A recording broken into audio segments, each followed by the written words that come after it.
presentation of Fox Sports. We are Fox Sports. We are Ohio.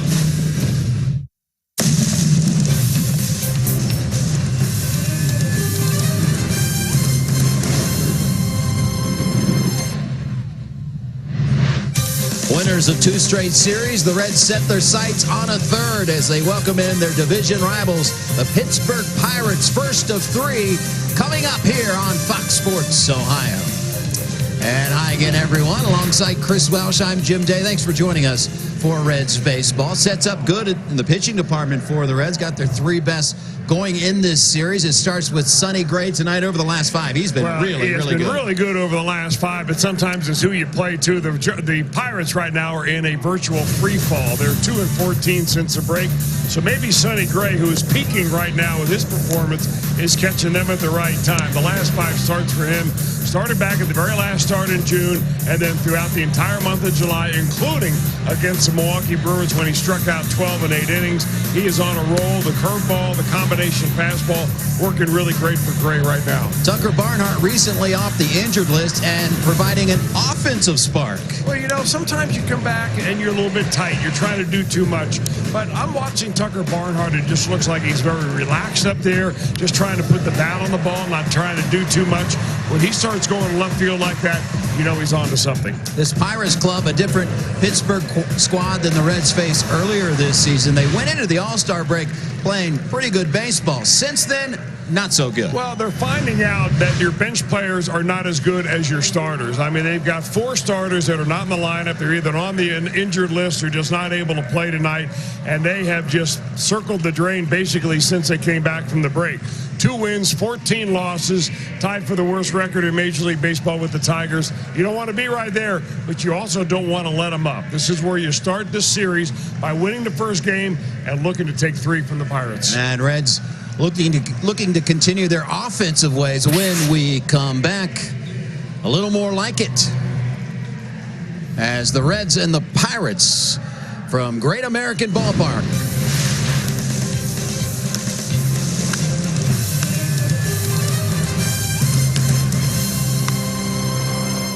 Fox Sports Ohio is brought to you by Chevy. Check out our award-winning lineup only at your Tri-State Chevy dealers. By Cincinnati Children's Hospital, changing the outcome together. By Furniture Fair, for style and flair, choose Furniture Fair. And by Skyline Chili. Feeling good? It's Skyline time. Hey there, Reds fans. I'm meteorologist John Gubb from Local 12. It'll be a race to get this one in before some showers arrive tonight. First pitch right around 86 degrees. Will fall into the low 80s by the stretch. And on the way home, 79 degrees. Your chance for a little bit of rain will increase as the game goes on. Best chance comes toward the end and after the game. Enjoy that game right here on the home of the Reds, Fox Sports Ohio. Well, this Reds offense in the second half has exploded, and one of the main reasons is Josh Van Meter is hitting .319 for the season, but in 10 games in the second half, including 6 starts, he's hitting an even .500 with a double, 4 homers, and 6 RBI. He also has a .577 on-base percentage. All right, the Pirates today traded away their starting pitcher, was supposed to start tonight, Jordan Lyles, so they get an emergency start from Alex McRae. And the Reds players in there earlier today were like, what do we know about this guy? Well, not a whole lot, so it should be interesting to get this game started. All right, talking about this offense, time now for our IGS bringing the energy in that second half. Look at these numbers on the offense, .296 batting average. That's first in the National League. On base first, slugging percentage first, 5.6 runs a game is third, and oh, by the way, hitting .338 with runners in scoring position. That is a very important stat, and they lead the National League in that. Seems like they are hitting on all cylinders right now offensively, so it is a huge series against these Pirates who are really hurting right now. So when we come back, the Reds are looking to win the 3rd straight series for the first time this season. Can they do it? We'll see. It's coming up.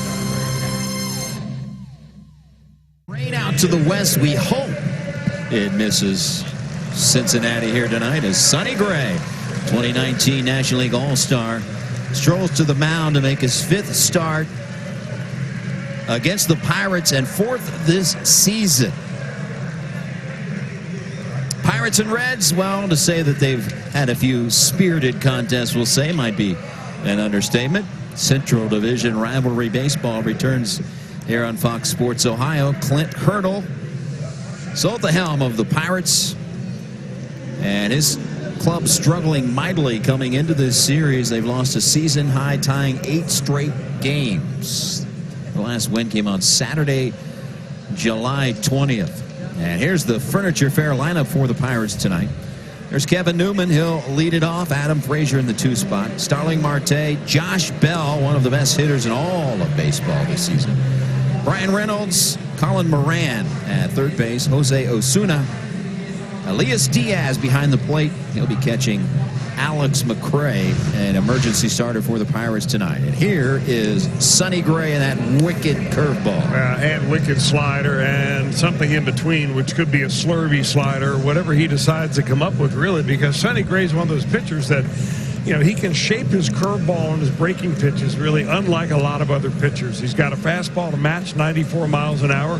We'll run that upstairs on some kind of a good roll right now. So Gray's feeling the rhythm, and that's always a great place for a pitcher to be in. Gray has made 5 consecutive quality starts as part of our Elk and Elk storylines tonight. Quality start streak. Mike Fiers with 12 straight out fires. Gray on the list with 5, and that is the longest streak by a Reds pitcher this season. Remember, we used to make fun of a quality start. You know what that is? That's a 4.7 exactly average. Nowadays, now if you can get a guy who goes 6 innings, you're like, hey, great job. Yeah, we got Cy Young on the mound tonight, going 6. He's been making a habit of that lately. All right, Kevin Newman in the box. The right-hand batter as Sonny Gray into his windup. And we are underway from Great American Ballpark. 87-degree game time temperature. Another hot one here in the Queen City. Although with cloudy skies overhead right now, very comfortable for the fans in the stands. Count is 1-1 to Kevin Newman. A .313 batter is Newman. 6 home runs and 35 runs driven in. And from the leadoff spot, 3rd highest in the National League, a .331 clip. Here is a drive hit into left field, but Van Meter there, and he's got it for out number 1. Here's your 4 defensive lineup for the Reds. Van Meter getting another start. They're riding that hot bat. Winker tonight in center field for Nick Senzel. Nothing wrong with Senzel. Winker just simply getting the start. Weak and right. Suarez, Iglesias, Jeanette, Votto, and Barnhart behind the plate. And there is Winker, who himself has turned up the wick a bit offensively. Manning center field tonight. He'll be leading off for the Reds. First pitch to Adam Frazier is a fastball that he chases upstairs. 281 overall is Frazier. 5 home runs, 28 RBIs, and a .338 on-base percentage.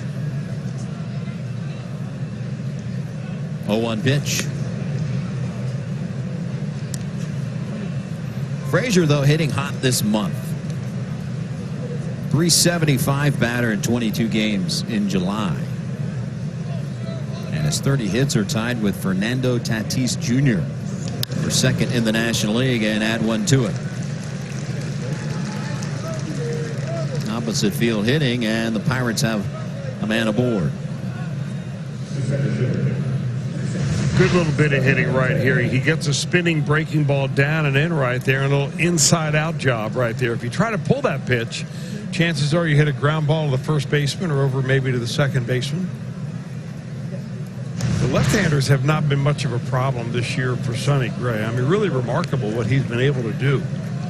For a guy that does not feature a real great changeup, that's normally the pitch of choice for right-handed pitching against left-handed hitting. But he's got that and the various curveballs that he throws have been his weapon. Gray will now work from the stretch in the first pitch to Starling Marte. Is ball 1. Your home plate umpire tonight is Eric Cooper. So look at Marte's numbers overall. He's another guy that of late hitting well. Despite the losing streak by the Pirates, throw down to second base, and they cut down. Adam Frazier trying to steal second base. Barnhart. Good throw by Tucker Barnhart, gets rid of it, and even though it tails a little bit into the runner, not a great jump down there by Frazier, but you can see that the Pirates are just trying to get something going. Their offense has been basically dead. They haven't won very many ball games. Clint Hurdle's the kind of guy just to try to, infuse a little life into that dugout, and you take a chance by running, and Barnhart cuts you down. 1-0 Pirates. Marte, a blast to left.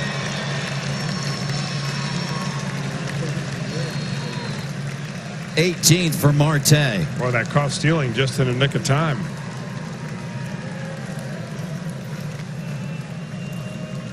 Comes on a fastball, and a fastball is something that Starling Marte has never had a hard time barreling up.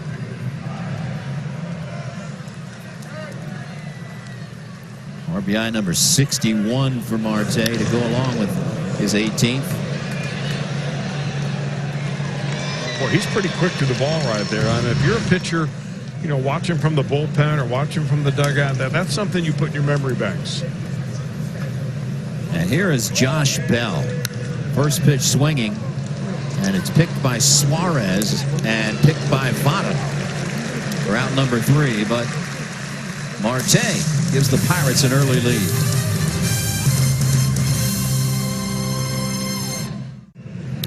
Pirates out to an early lead. Reds coming up here in game 1 of this 3-game set.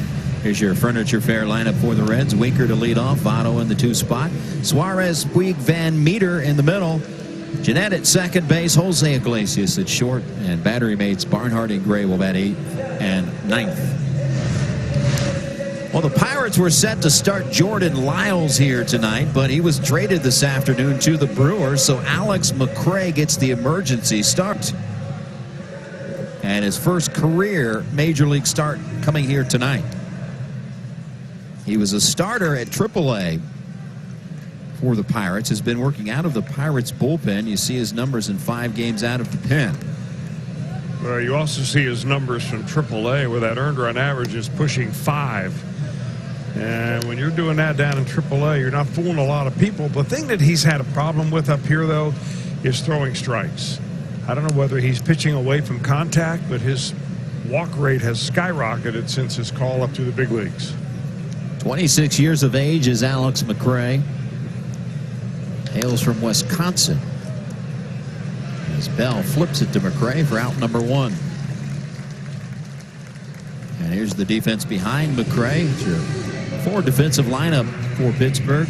Jose Osuna in left field. Marte, per usual, in center. Brian Reynolds in right. An infield of Moran, Newman, Frazier, Bell, and Diaz.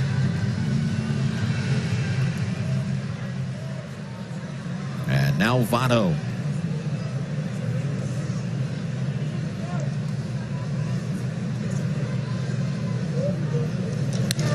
First pitch swinging and a base hit.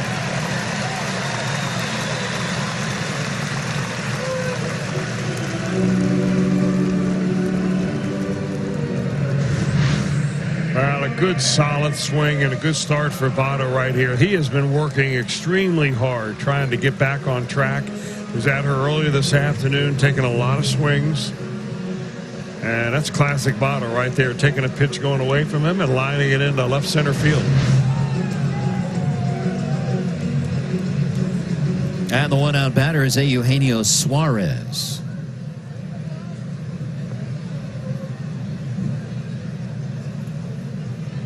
Gray now going to work against the Reds' third baseman.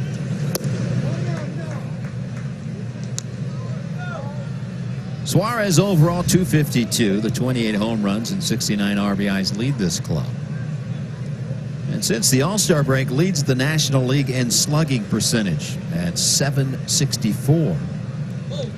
Also tied for the league lead in home runs, Paul Goldschmidt at 8. That comes out of the category of what have you done for me lately? And for Suarez, a lot. Yep.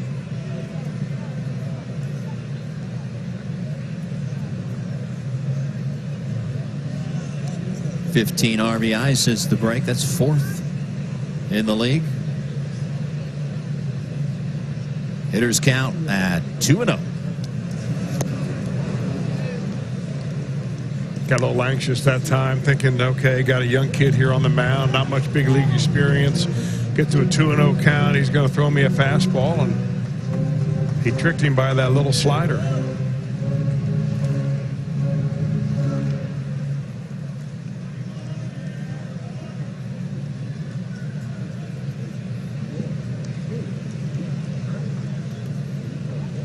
Two-one pitch. Check swing, appealed down to first, and the crew chief Larry Vanover says yes. 2 balls and 2 strikes.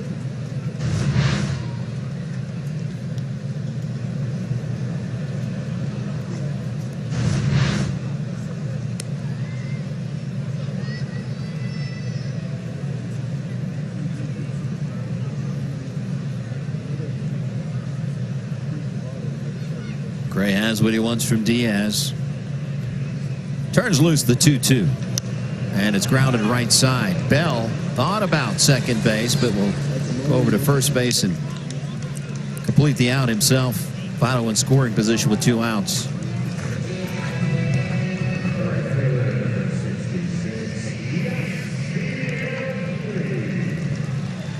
That's a good break for the Reds right there. I mean, depending, of course, on what Puig does, but I mean, Bell looked like he had plenty of time if he had turned and thrown right away without turning, looking, and then deciding.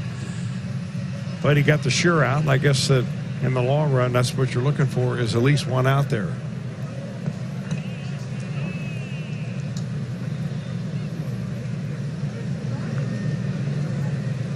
And now Puig looking for a 2-out knock. We've seen McRae on the Great American Ballpark mound this season. He made his season debut with the Pirates, game 2 of a doubleheader back on May 27th. Gave up 2 runs in 3 innings of work, and the 2 runs, back-to-back solo home runs. Dietrich and this guy Puig.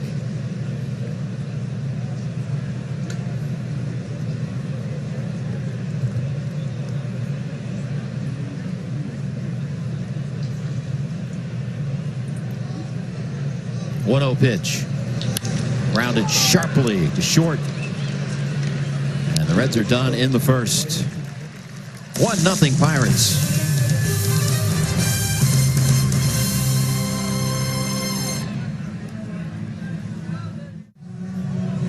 One nothing Pirates as we head to inning number 2. Sonny Gray gave up a first inning home run to Starling Marte, but this season has allowed 3 earned runs or less in 18 of his 20 starts. And early on in the season, man, he was the victim of not much run support from the Reds, from his Reds offense, I should say. And one of those against the Pirates, which they lost the game 2-0. And Gray went 6 2/3 and gave up only 1 run. Into the 7th, and was the tough luck pitcher on that day. That came back on early in the season, April 5th. Faced the Pirates last time right here. It was that May 27th game. 6 innings, 1 earned run in that game as well.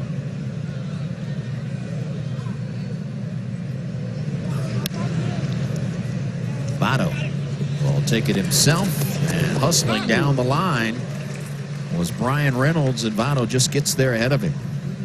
You know what? I used to love the way that Sean Casey used to field a ball like that and then run right across the bag, almost daring the runner to run him over. And the runner would invariably slow down. And Votto normally pitches it off to the pitcher. Gray, I don't know whether he was there in time or Votto just wanted to take it himself. Either way, you get a nice, easy put out. But I just love the way it was like a very quiet intimidation of Sean Casey. Not that you ever wanted to run into that guy. Unless he had a story to tell, then that's a different story. Aren't mayors supposed to be men of the people? All the people? Yeah. Only the ones that voted for him. Except in that instance. Case. 0-1 pitch to Colin Moran. And it's a foul ball.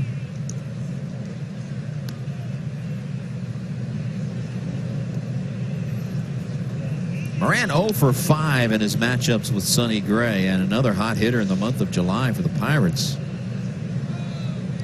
.348 batter.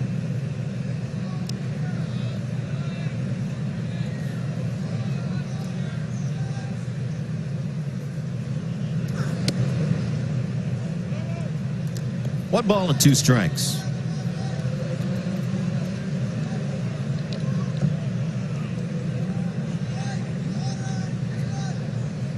As Gray waits for Moran to get back in the box.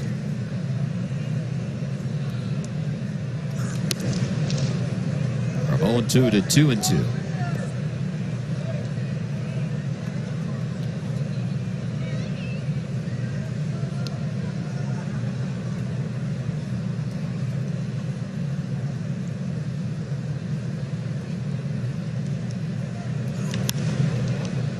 Lazy fly ball into shallow left field, and Van Meter there for out number 2.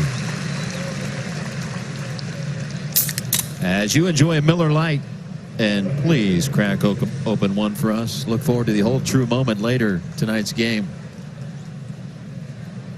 Or 2.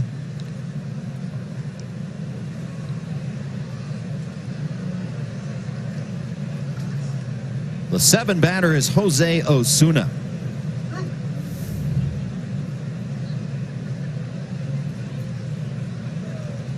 As Gray bidding for a 1-2-3 second.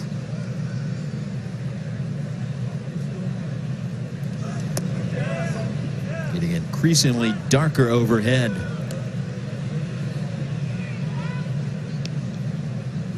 We're going to have Chris Welsh do the anti-rain dance in between innings.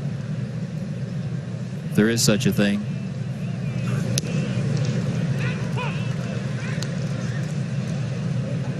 Well, it's not good news when you see the grounds crew down there under Steve Lord. Steve's got that black shirt on right there checking his radar. And they are like on call and ready to go. I think he's checking his text too. Dude, you're on camera right now. Oh, yeah.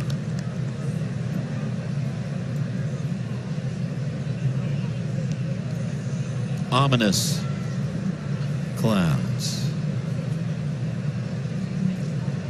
Here comes the 2-1 pitch. Popped up.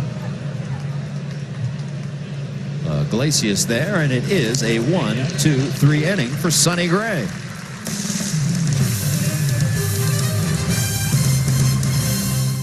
Coach, right? Back in 1982, Lee Tunnell made his major league debut.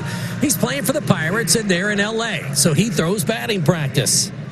John Candelaria came down with a sore arm, and they went to Lee and said, Lee, you're starting tonight. Chavez Ravine, Dodger Stadium, against Fernando Valenzuela. So all Lee Tunnell did was go out and throw 7 shutout innings of 4-hit ball. He had to leave after the 7th inning with a blister with a 1-0 lead. Kent Tekulve came in, closed it out, and Lee Tunnell got his first win in his major league debut. And how baseball has changed. Jim, Chris, he had to throw BP and then pitch 7. Well, nowadays, you got guys, extra guys. All the coaches throw BP. They even bring in BP pitchers sometimes. Old school baseball. Lee Tunnell, what a guy. And what a hitter Josh Van Meter is turning out to be. This one goes to the wall, and Van Meter does it again. He has forced his way into the lineup of late on a daily basis because of swings like that. You know, the first thing you talk about when Van Meter came up is his versatility, how he's good off the bench. Really, nobody thought that he was going to be good enough to be an everyday player. But, I mean, he's hitting the ball better than anybody else on his ball club right now, this side of Eugenio Suarez. Nice, smooth swing. Kind of guy you pull for, boy. Very unassuming, level-headed, level-keeled. Jumped all over that first fastball that he saw. Batter Scooter Gennett. Man, Chris, I got to tell you, I mean, it's a small sample size, and we've seen small sample sizes over the years of a guy that's a hot hitter, and you think, oh, man, the future's bright, and then he cools off. He comes back to the mean. But when you look at his approach and his swing, I mean, the Reds might be on to something Well, here. they certainly might be, and he may be onto something. I mean, he's seeing it big right now, but you know what happens is that sometimes a young player like Van Meter can come up and surprise the league, and then they eventually figure out what they need to do to try to get him off his pace a little bit.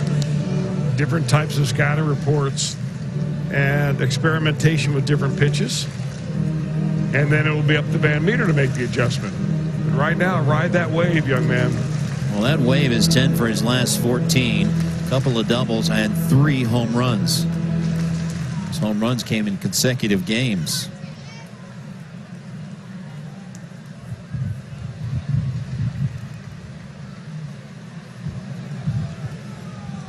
Well, either it's beginning to rain or they're giving out bags of 20s up on the concourse. I'm going to go with the first part of that. Because if they were giving out bags of 20s on the concourse, I wouldn't have my color guy right now. It's another gap shot. Gennett to the wall. This will easily score Van Meter, and the Reds have tied this game at 1.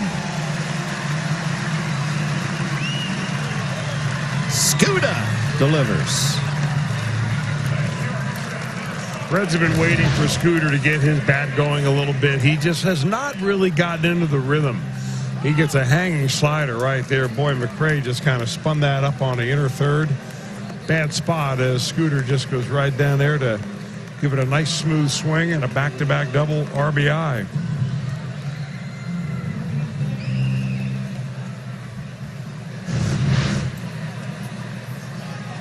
Scooter on second base, nobody out.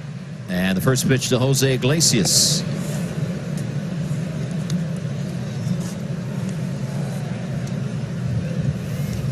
.280 batter is Iglesias. 5 home runs and 35 RBIs.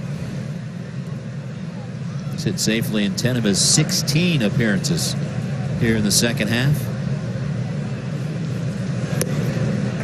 Iglesias just 4 hits behind team leader Eugenio Suarez with 91 hits.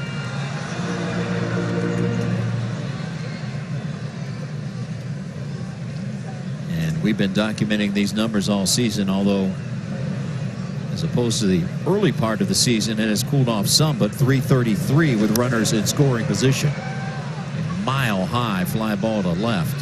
Wind wreaking a little havoc right now. First out of the inning.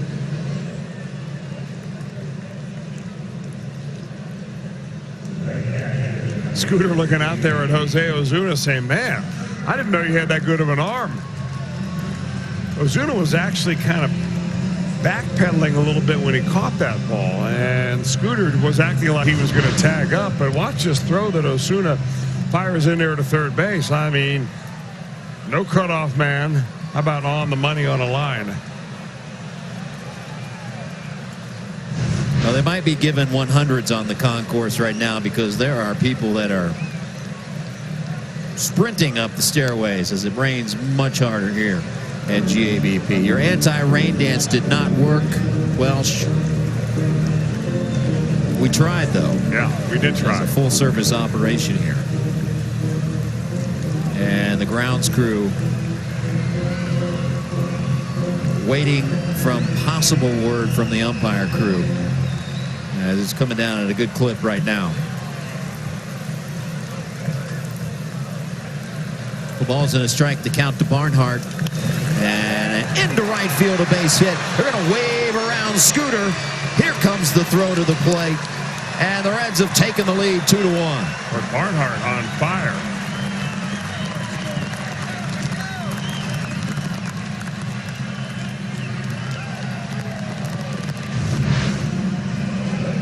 Tucker drove him in yesterday, and he's not going to let up right here. Back in the number 8 spot, Barnhart is, with the pitcher batting 9th today.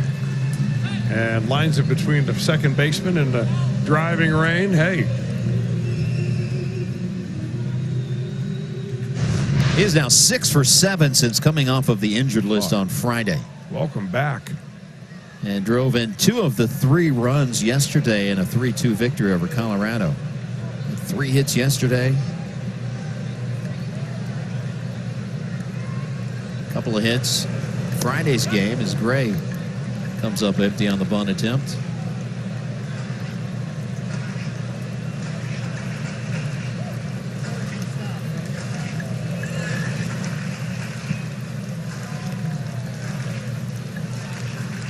Seven sack bunts this season for Gray.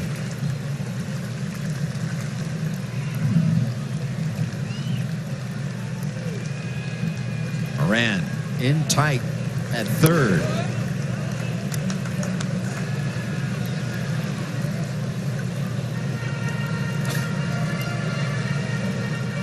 J.R. House giving the signs down to third base. Scored around the bunt on pitch number 1. Looked at one below the knees. And we'll see what's in store with the 1-1 pitch.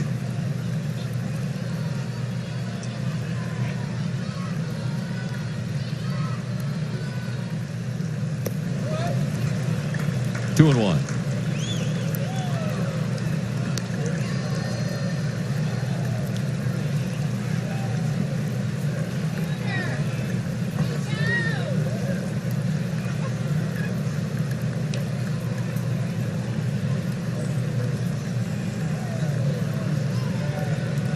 A long look in by McCray.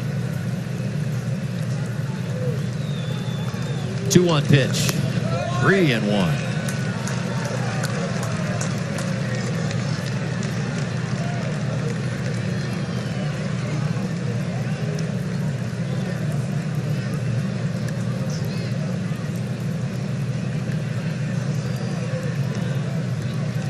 Coach Ray Searage.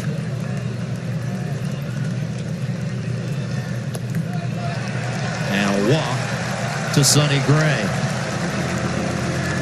That's better than a bunt.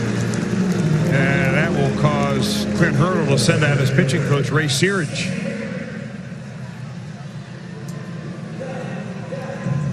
Right now, the Pirates are just trying to patch things together. They have not gotten much out of some of the guys who were hot earlier. They got Jung Ho Kang back in the lineup. He was hot there in early July. Then he's cooled off to the fact that he has only 1 hit in his last 6 or 7 games. You're missing Francisco Cervelli, who came out a while back and said that he may not catch again due to some concussion syndromes. He's had 6 documented concussions since 2011. So it's a very serious situation there. And he can hit. He's a very middle of the lineup hitter. Missing Gregory Polanco. He's out with a bad shoulder that he had surgery on over the winter, and he's evidently had some issues with that again here this year. So you're trying to weave things together, and for a team that got off to such a great start, they have really hit the skids. 46 and 59 coming into play tonight. Last in the Central Division, the Reds have moved past them in the standings. I left out Corey Dickerson, who can play, but he's having a little bit of a left groin issue, so they're going to give him another day or 2 before they put him back in. 2 on for Winker. A good look at that one.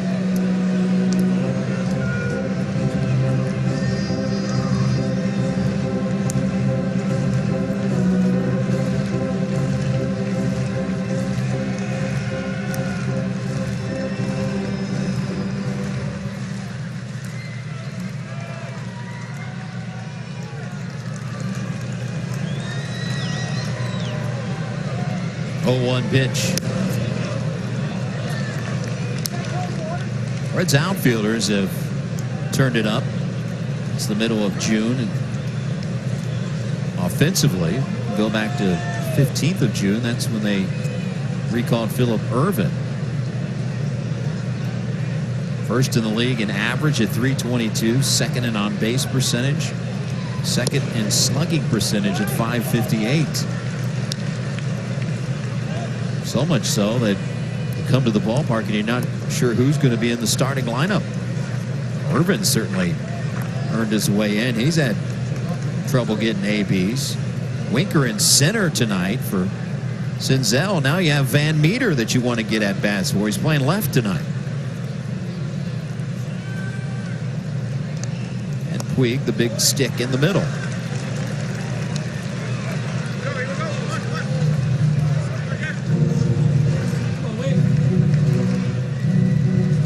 Well, a good hitter's count again here for Jesse Winker.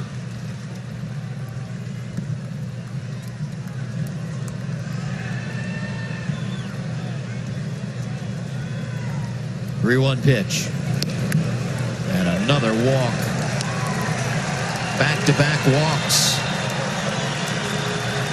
Bases loaded. Well, now, as I said earlier, was the one big thing that stands out when you start looking at all the statistics about McRae. You don't have a lot of information on him, but you can look down in the minor leagues and he had decent control. But every time he's been called up to the big leagues, those walks have really gotten out of control. And the strike zone's a little smaller. Hitters aren't chasing as much here. And it's tougher and tougher. He's got nowhere to put Joey Votto. As have scored 2 in the inning. And we're early in the game, but with back-to-back walks, the bases loaded and 1 out, this is a big at-bat in this game. I'd love to blow this one open here. At least score 1 more. And on the other side, of course, McRae will be trying to get Joey Votto onto a ground ball. Everything should be down. That one will drift out of play. And Votto knows what McRae throws. They look at enough video. He's basically a sinker slider pitcher. He doesn't have a lot of separation between his fastest pitch and his changeup. So it should be a good matchup for Votto.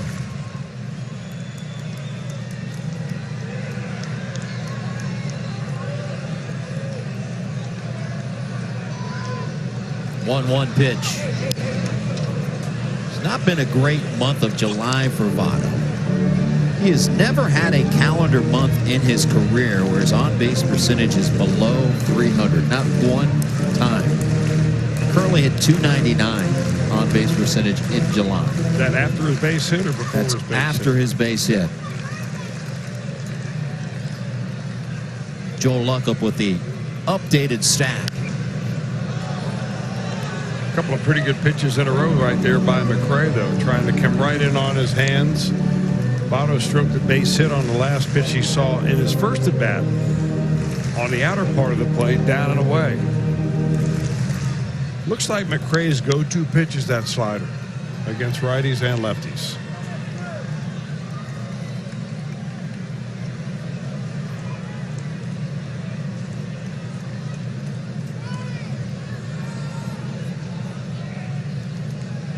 Do the 1-2 again.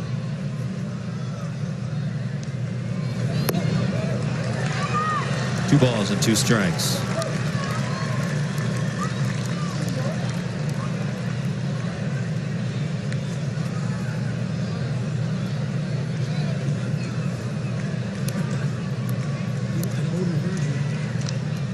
Clint Hurdle on the horn.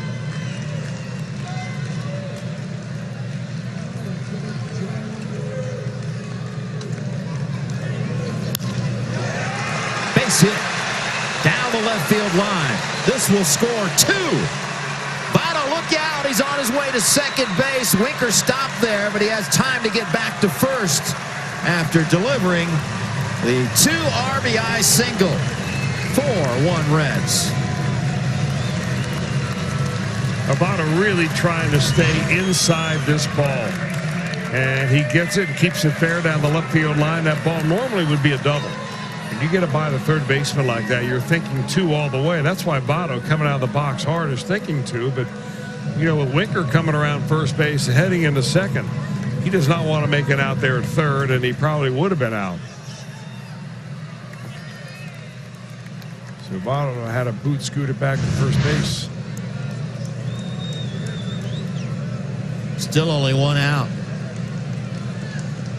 And 2 aboard for Suarez.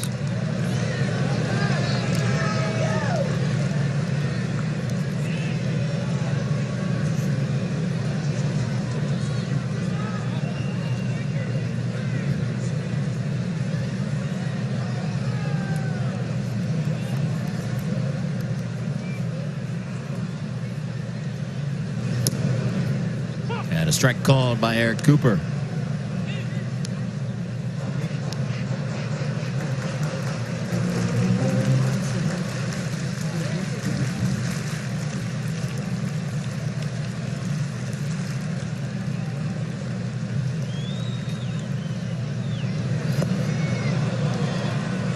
Him badly, and it's no balls and 2 strikes.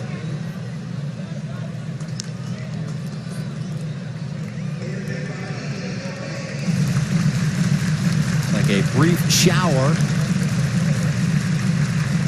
It's like the rain, at least for the moment, pretty much stopped.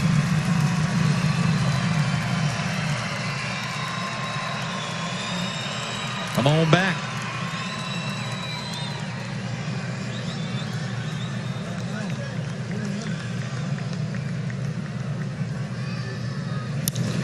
Another base hit. They're going to hold up Winker at third base. And bases loaded again. Well, instead of expanding the strike zone right there, young Alex McRae shrunk the strike zone, got ahead of Suarez 0-2, threw him way too good of a pitch. Suarez on fire, gets a base hit, and it'll be a short night on the mound for the Pittsburgh right-hander. Glenn Hurdle has already made the call, as 8 men have batted so far for the Reds and counting. It's our Skyline Chili call to the bullpen.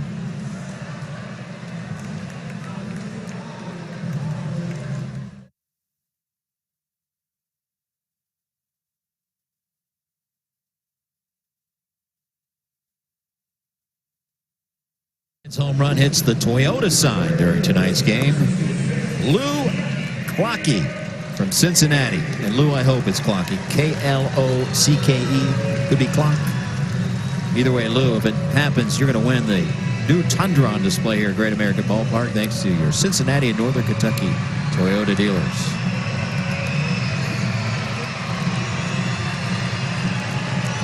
So Alex McRae making an emergency start as the Pirates trade away Jordan Lyles, who was supposed to start tonight's game, and it's a tough one.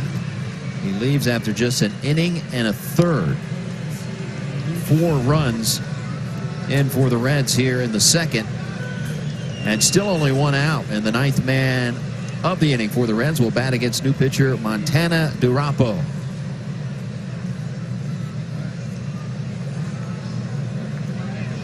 Making his 11th appearance, ERA not pretty. Bases juiced, and the first pitch to Puig.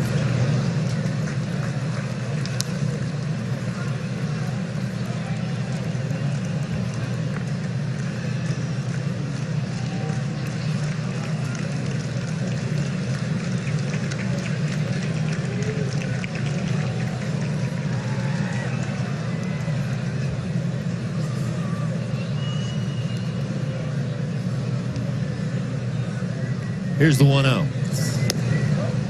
2-0. You know, pitchers like Alex McRae, the starter, and Montana Durapo, a lot of people, and I don't mean this in a bad way, but a lot of people categorize them as garden-style right-handers, garden variety right-handers, where they throw, 92 to 93 miles an hour, have a nice slider, decent changeup, good enough to get you to the top of the minor league system, but then you've got to figure out how to get big league hitters out.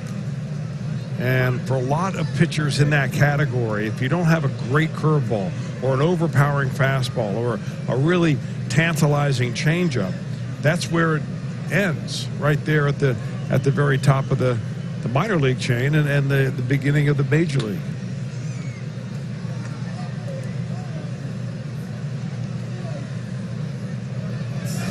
So basically, when you're facing Puig right here, Durapo doesn't have the stuff to get Puig out.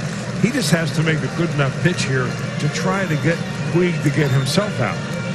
And I'm giving the big guy the green light right here. Absolutely. I mean, just for the thrill of it, right? Absolutely.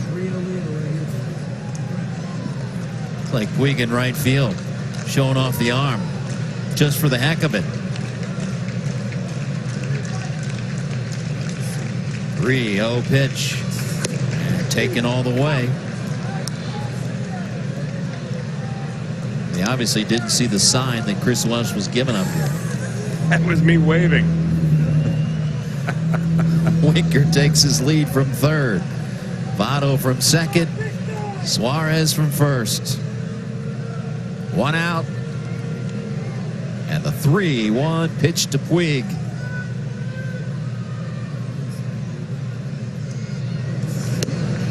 And a walk. And he walks in a run. 5-1 Reds.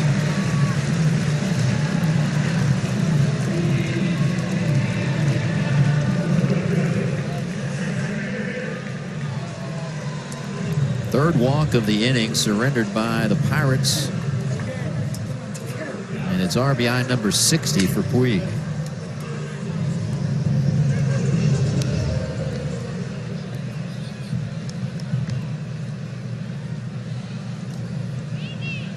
Thirteenth time this year the Reds have scored 5 or more runs in an inning. And it's the 18th time they've batted around.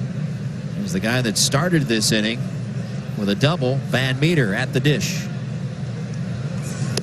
And bidding for his first grand slam with that swing.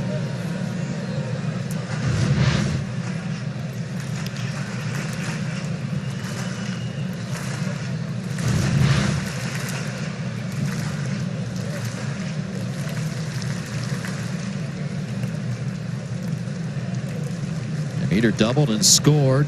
It started this inning with back-to-back doubles.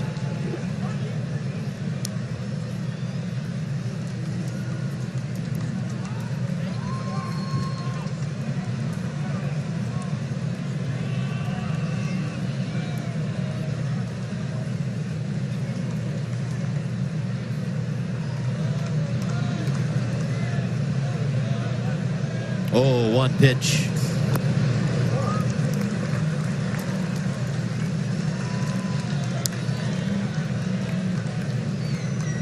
Durapo came up through the Pirates organization, was drafted 32nd round. It's going the hard way. Yeah. I mean, it's a credit to him that he's hung around long enough to make the major leagues. Absolutely. When no one else thought he was a prospect. At age 27.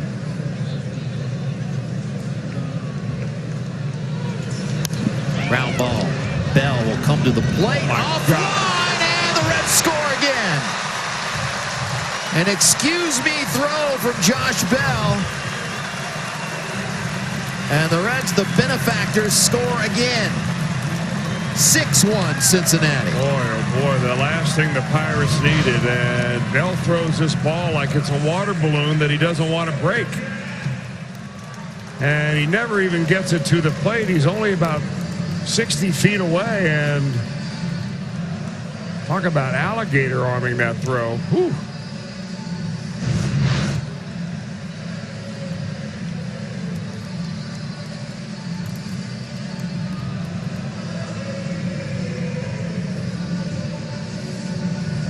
Well, an error on the play on Josh Bell. No RBI for Van Meter. The base is still loaded and still only one out. And Scooter Gennett at the plate.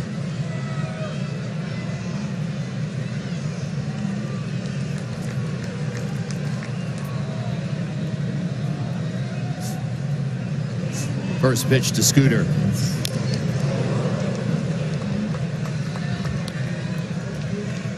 Scooter thought it was catcher's interference. The home plate umpire, I think, Eric Cooper, said no, it was a foul tip into the glove.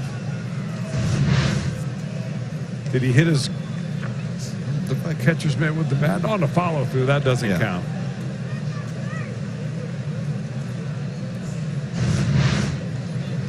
And maybe that's what Scooter was worried about, that maybe he injured Diaz with that follow through contact.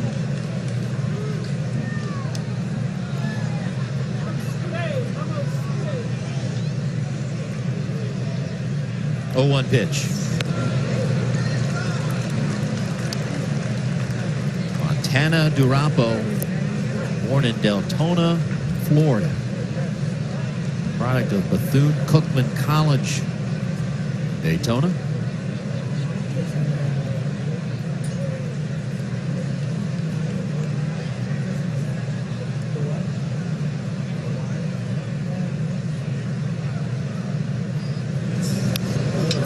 straight back.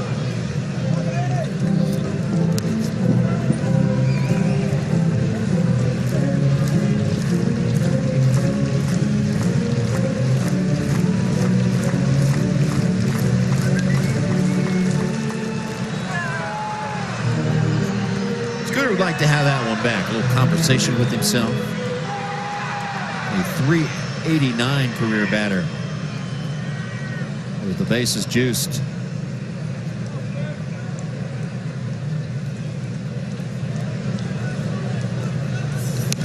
But chase it. Second out of the inning.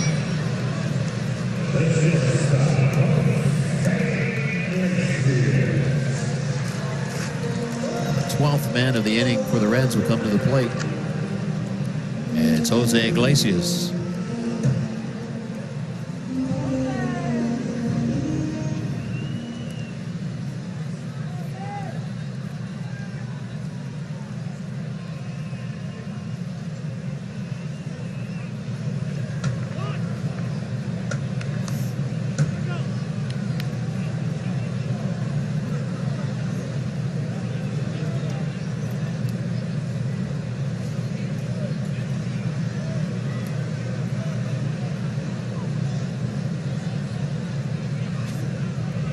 First pitch to Jose.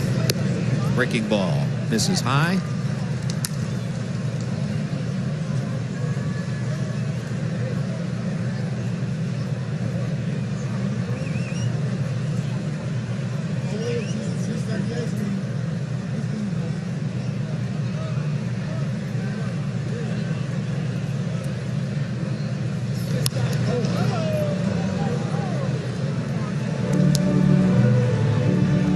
Man to hit this inning, and Iglesias is the only Reds batter to not reach base this inning.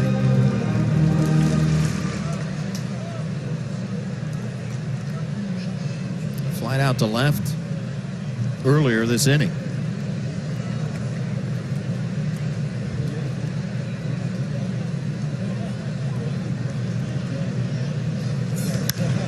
Right center field.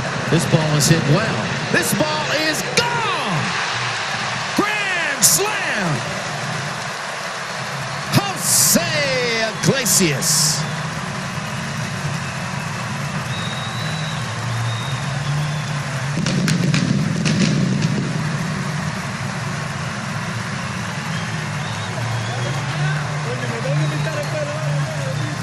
What an inning!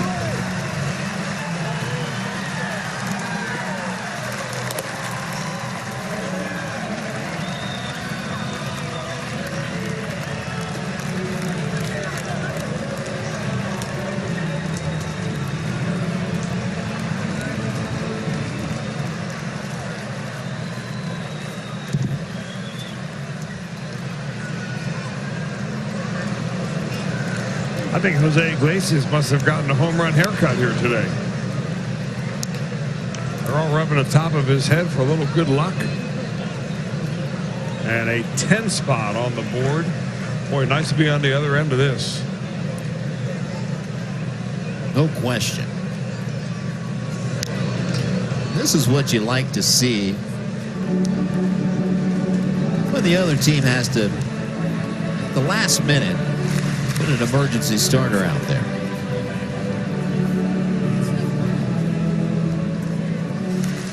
Yep. What's Scooter saying down there?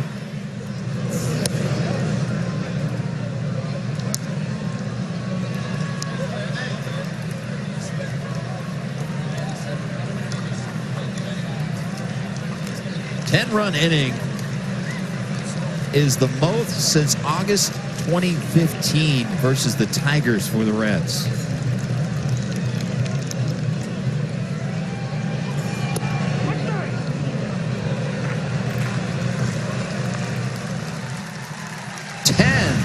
One Reds. Iglesias. Grand salami. Reds baseball, Fox Sports Ohio, brought to you by Ford. Go further. By Kroger, it's easy to place your order online and pick up at the store. Try it today at Kroger.com. And by Gilkey Window, family owned since 1978. Along the banks of the Ohio River. Great American Ballpark just saw an inning we haven't seen in a while. 2015, in fact. And Iglesias putting the exclamation point on a 10 spot with a grand slam.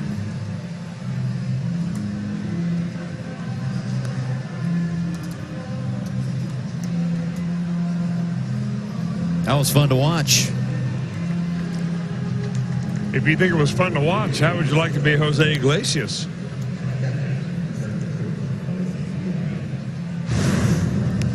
May 27th. Grand slam. He has 2 of them in his career, both this year, both in a Reds uniform, both against the Pirates. And both here at GABP.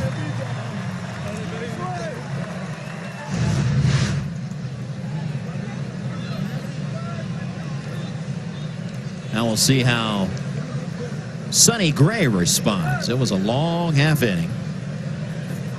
I think he'll take a long inning anytime if when your team can put a 10 spot on the board. Doubt. They say that a double play is a pitcher's best friend. No. 10-run inning? 10-run inning. Yeah. That sets a new standard right there.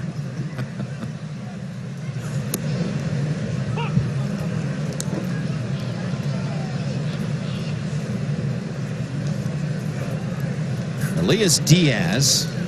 It'll be 8-9-1 for the Pirates.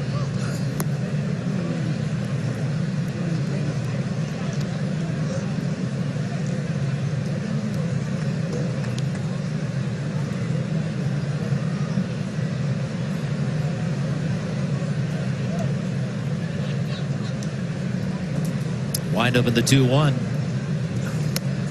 Check swing, appeal.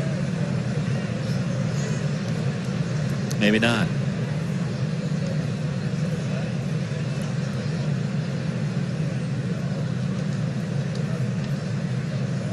3 balls and a strike.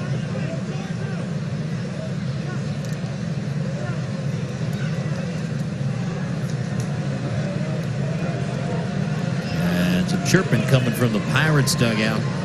Now it actually didn't need the appeal. Eric Cooper called it a strike. It's 2 balls and 2 strikes. So the Pirates not real happy about it. And a typical smooth defensive play by Jose Iglesias.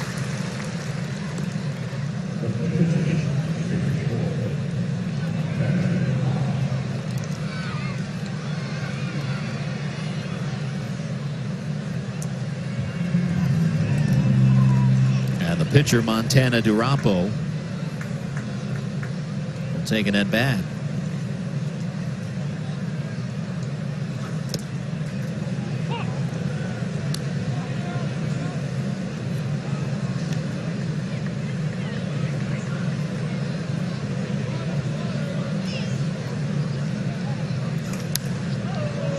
No balls and 2 strikes.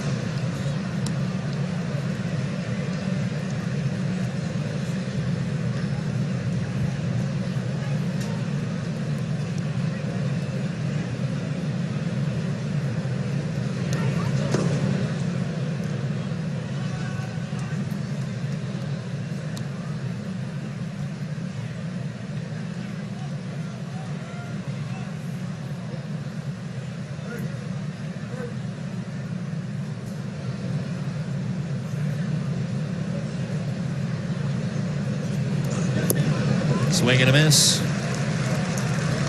First strikeout for Sonny Gray. Reds baseball is always live with MLB At Bat. Follow the action with game tracking, video highlights, along with up-to-the-moment stats, standings, breaking news, and more. Download the MLB At Bat app today. It's your #1 app for the Cincinnati Reds. Counts top of the order, Kevin Newman.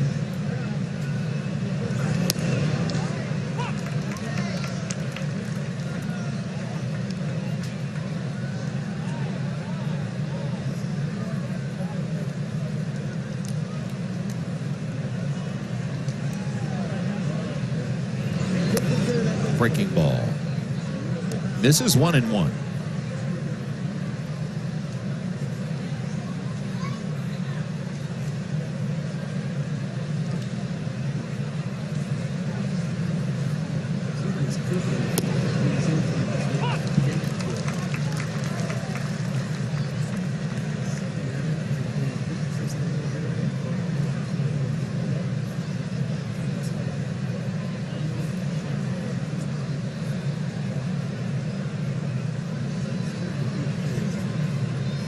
Wind up in the 1-2.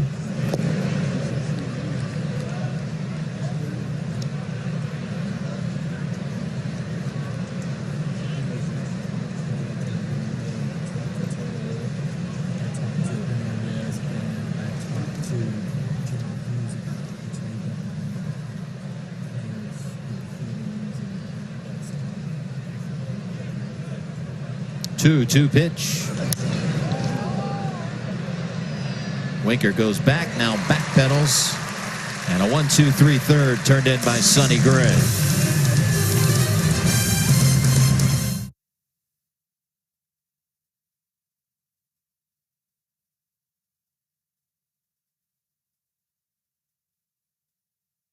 To the game. How about Ronald Acuna Jr. has reached base safely in 32 straight games. It's the third longest streak in MLB this season. 0 for tonight, though, so far. And Albert Pujols, the first player in MLB history with 650 home runs and 650 doubles. And bad news for Max Scherzer. He goes back on the 10-day IL with the back strain again. Last 10 starts, 7-0 with a 1.17 ERA. Whoa. All right, Pick, thank you very much. Acuna Jr. Braves. Next opponent for the Reds is, after this series, the Reds will head out on the road. Another brief road trip, just one series. 4 in Atlanta starting Thursday night.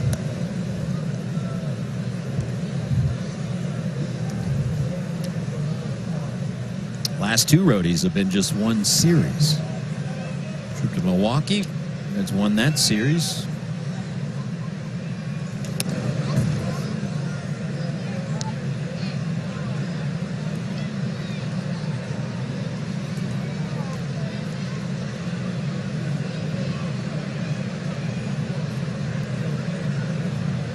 Two, 1 pitch to Sonny Gray as the rain continues, or once again starts to come down.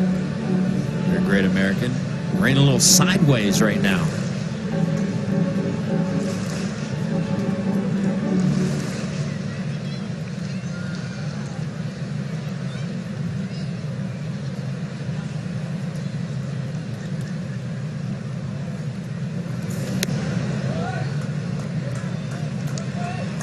Full count to Sonny Gray.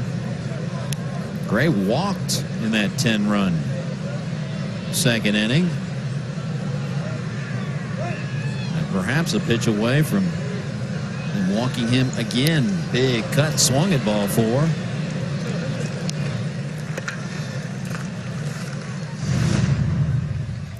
Yesterday, Trevor Bauer pulled a Rob Dibble. Upset being taken out of the game and just heaved the ball into the stands. Terry Francona, none too pleased about it. He wasn't pleased at all. In fact, you could read his lips when he came out, and he said something to the effect, "What are you doing?" Yep. And I don't know if Francona was with the Reds at the time that Dibble did that. It was around his era. But, I mean, if Lou Piniella could handle Rob Dibble, Here's Dibble. then Terry Francona can handle Trevor Bauer, right? Absolutely. Dibbles was incredible. It went clear into the green seats in center field. Now, unfortunately, it hit a fan. So nothing to laugh about here. But at least Bauer, after the game, immediately met the media and said, "That's on me. I made a mistake. It was stupid. It will never happen again." That's the one way you can look at it. I said at least he did that. I'm kind of looking at it a little different way. That guy cares about the outcome of a game. Dibble did the same thing. And, you know, you don't want to embarrass yourself. You don't want to embarrass your team or the game or the city you represent. Well, you're getting a lot of barking out of that Pittsburgh dugout right here. I think what they're looking for in there is a 10-run strike zone from Bill Miller. Or some of the coaching staff and the Pirates don't really want to hang around and watch the rest of this ball game, at least from the dugout. That's what I'm thinking. And sometimes an umpire will walk over there and say, listen, if I got to be out here to watch this game, you're going to be out here too. I am not throwing you out of this game.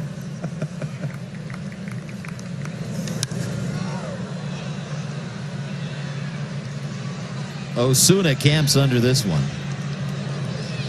2 outs. So I'm not condoning Bauer doing that. I think he, you know, lost his cool, obviously. But what it shows me, though, that guy cares.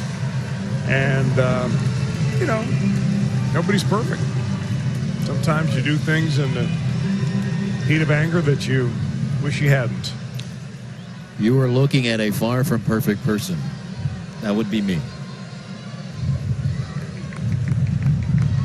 Actually, I was looking right past you into the press box down there. Well, depending on who you're looking at, it's a whole different story. How about Mike Freeman? Right before he throws it, he's like, you're not throwing that at me, are you?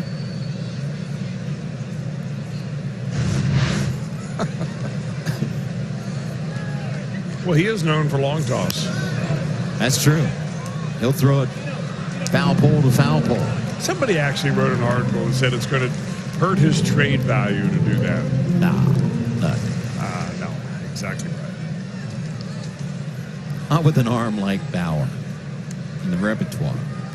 And the results. It'll be interesting to see what the Indians do, though. A lot of rumors, but man, they're in the thick of it.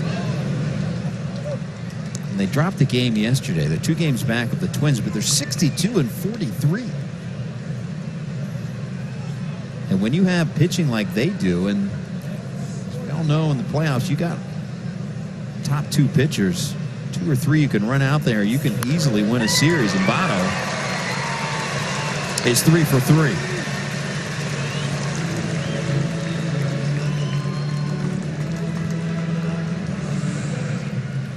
Spraying it all over the place, too, is Votto. His first base hit left center field. Next base hit down the left field line on a line drive. And that one right down the right field line.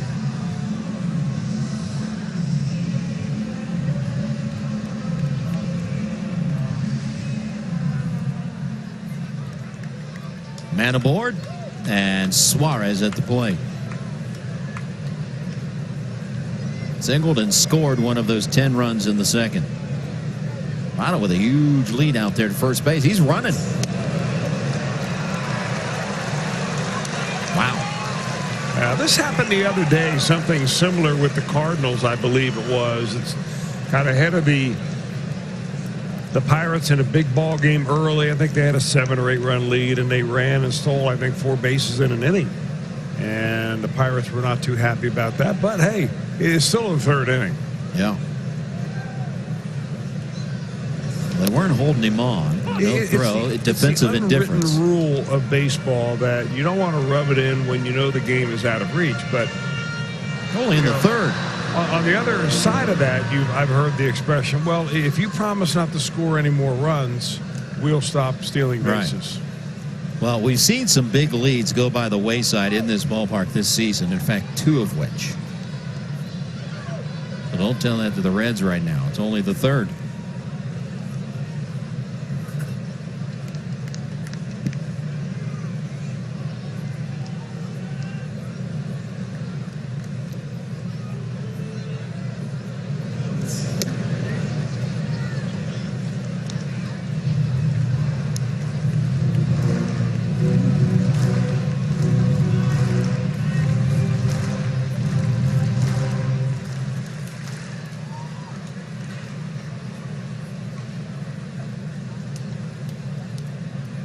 Two balls and a strike to Eugenio Suarez.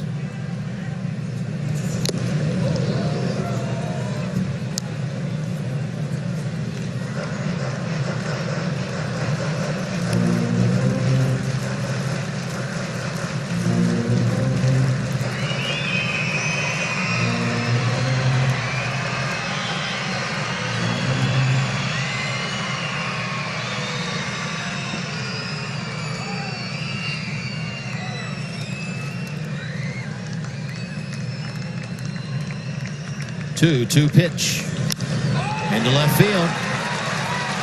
They're going to hold up Votto. Throw was offline, but it got to the left fielder Osuna very quickly.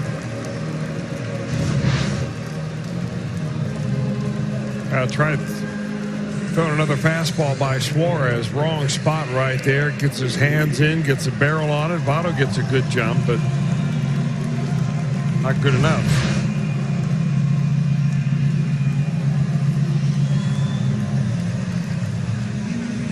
Things going well so far against the Pirates tonight. It did not start that way this season against the Pirates.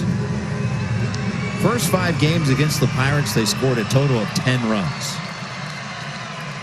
They have scored 10 in this game, all in the second inning.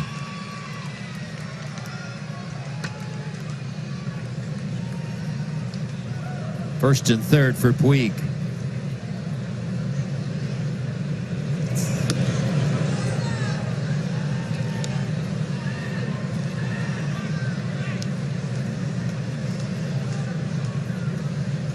Two outs and runners in scoring position above 300.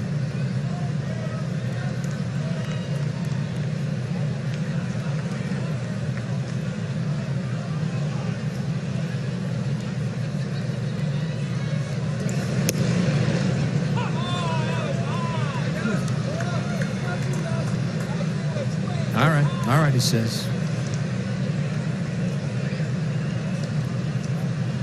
It's not hard to tell where Yasiel Puig stands on anything.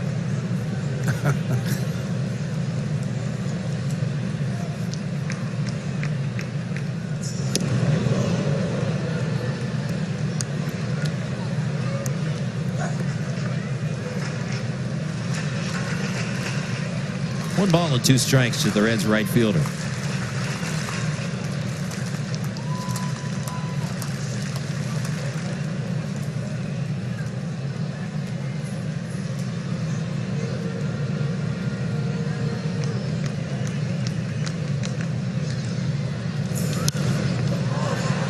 Do the 1-2 again.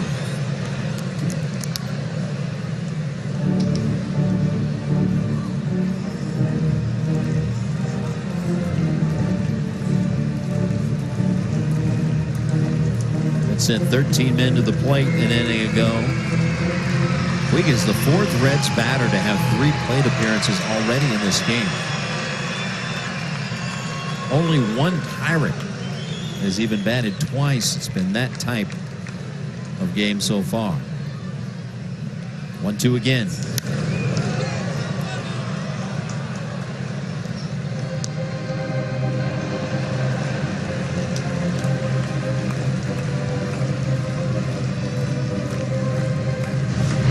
Nice catch out there. Oh, in traffic as well. Nice.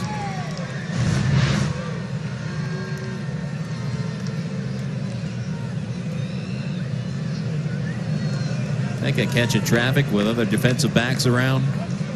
Nice play. Ground ball.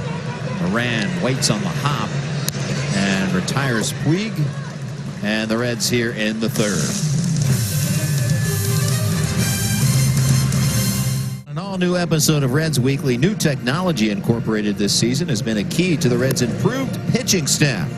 Plus, July of 1988 was a perfect time for Tom Browning, but not for one of his teammates. Catch an all-new Reds Weekly Wednesday at 6:30 right here on Fox Sports Ohio. You can stream it on Fox Sports Go. All Reds so far. 10 runs, 9 hits.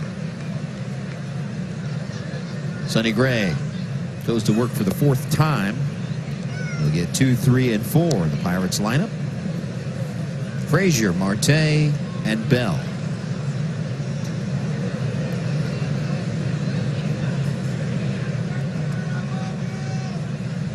Only 37 pitches for Gray so far. Had a 1-2-3 third.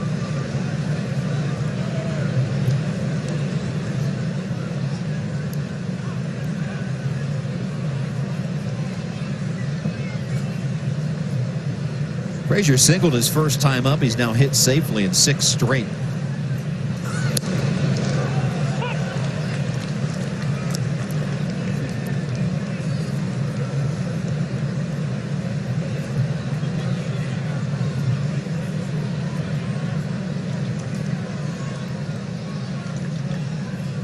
1-2.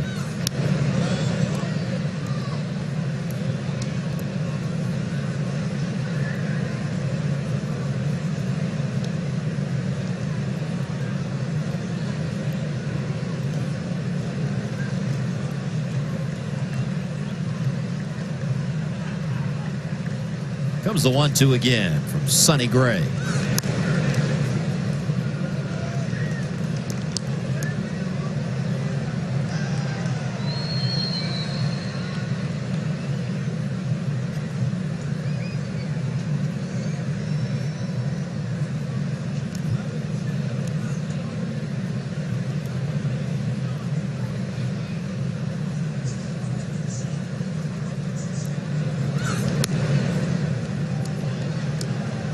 Two balls and two strikes.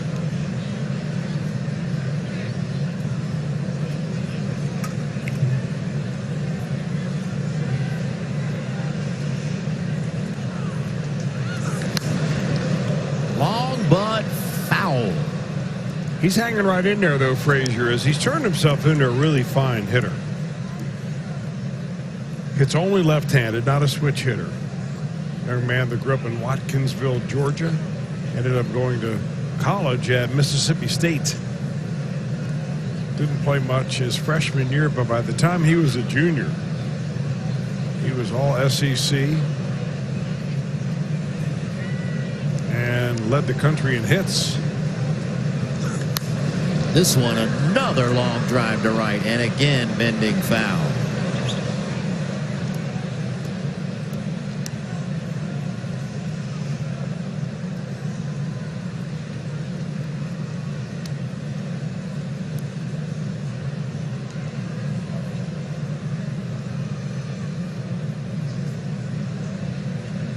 .375 here in the month of July. Best in the National League. Braves serves them up, and Frazier fouling them off.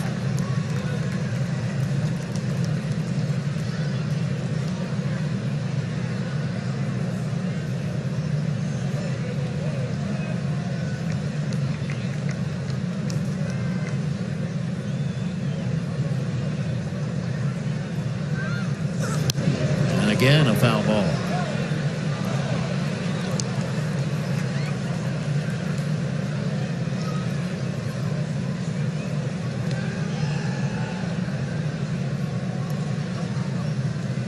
Count holds at 2-2.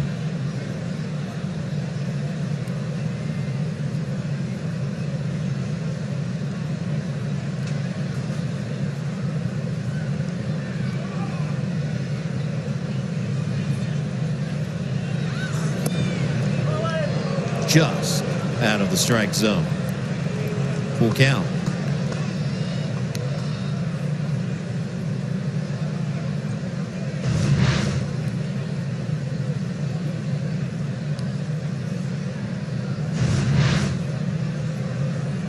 Twelfth pitch of the at-bat. Swing and a miss. In the end, it's Gray, the victor, in the long AB. Well, they finally got the left-handed hitting Frazier to chase that breaking ball down. Well, look at the rotation. I mean, not necessarily the RPM of the rotation, but the angle of that rotation. Just 12 o'clock to 6 o'clock on your clock, and that ball just goes straight down.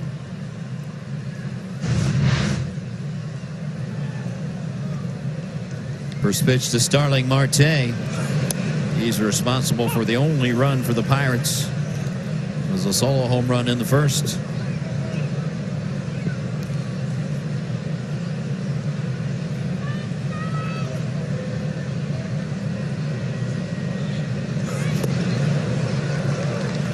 The reeling Pirates came in 10 back in the Central. Behind the Cubs and the Cardinals. Reds 7 back.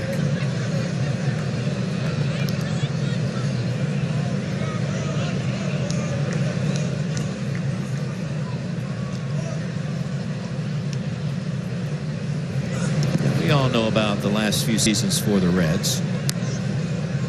Not pretty. You got to take some steps, though. Let's lead the Pirates by 3 games in the standings. Last time they led a divisional opponent by that much this late in the season. They're 3.5 games in front of Milwaukee back in 2015. Got to start somewhere.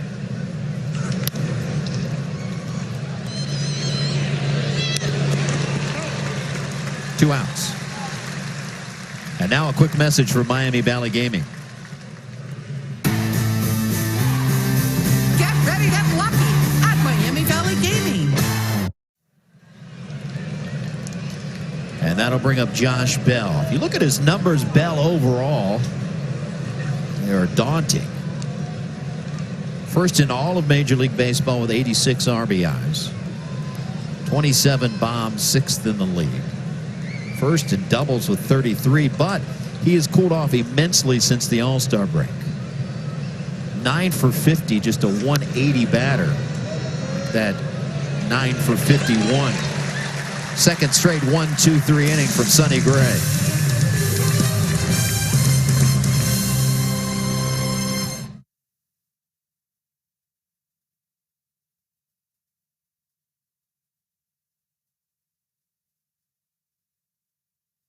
Last 5 games, 10 for 15, 3 homers, 4 RBI, and Joey Votto says he's one of the more confident hitters on the team. I see a guy who is looks dangerous and is dangerous at the plate at all times, and has a sneaky good bit of power. Yeah. And you know, he's always working, always tinkering, but he's not complicating it too much, which is really important. I think he believes in himself and he believes he belongs here. And I'll tell you what, Jim and Chris, if you watch the way Tucker Barnhart bats now, and even Joey Votto, it's a more stand-up routine at the bat. You're just driving and drop that barrel right on the ball. Yeah, he really knows what he's doing at the plate. In fact, Tucker Barnhart, who's a guy that is always seeking knowledge, said, I don't care how few of at-bats he has in the major leagues. He's one of the smartest hitters I've ever talked to. Talking about Josh Van Meter. Just high praise. Grounds out here. 5-3 on that put out.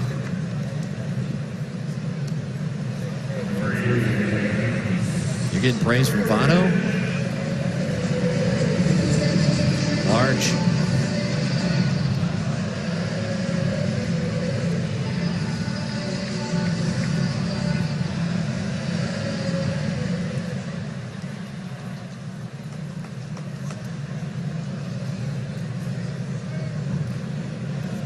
Scooter Gennett delivered an RBI double in the second, and a line drive, base hit to center. First pitch hacking. Nice short swing for Scooter right there, too. Not trying to do too much. Very much like the double that he hit in the second inning.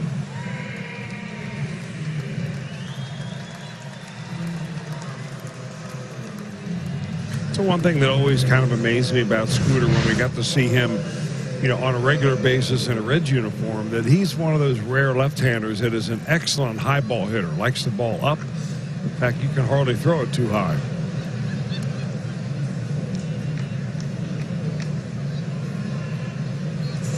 Jose Iglesias. StatCast AI powered by AWS. 383 feet. Would have been a home run in third of the ballparks, but the big number accounted for 4.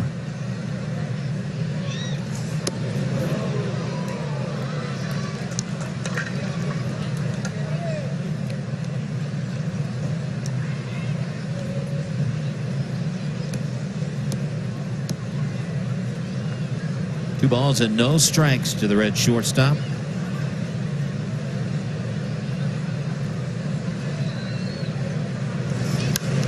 Popped up right side. It'll be the right fielder, Reynolds. 2 outs.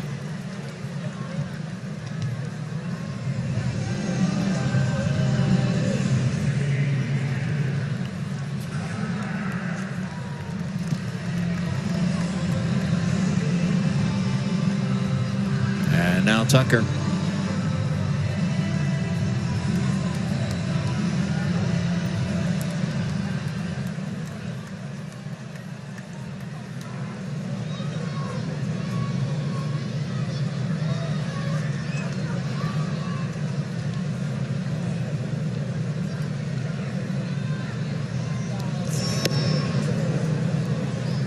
.92-mile-per-hour fastball up high. Yeah, I don't think it's really the velocity as much as it's the release by DiRappo. He's got a very short arm delivery, and he just kind of works behind the ball. Never really gets on top of it, and he's able to get away with that pitch upstairs.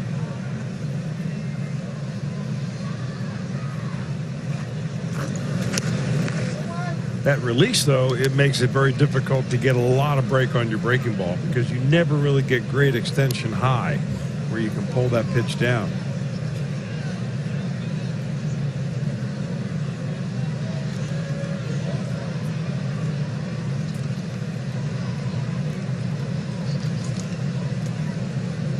The 1-1. Marte didn't see it. Now he's got it. Comes in to get it.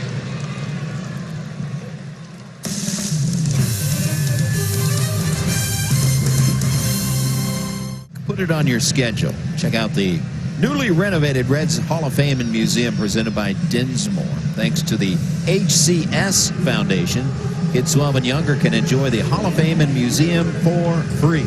Enjoy a new 360-degree interactive theater, 9 brand new exciting galleries, and more. For details, visit redsmuseum.org.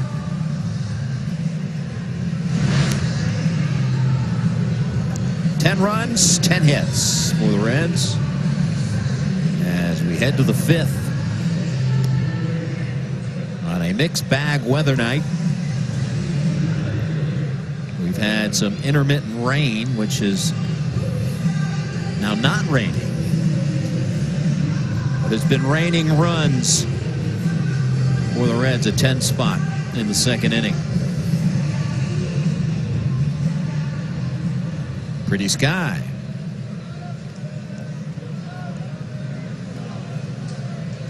Bryan Reynolds at the plate.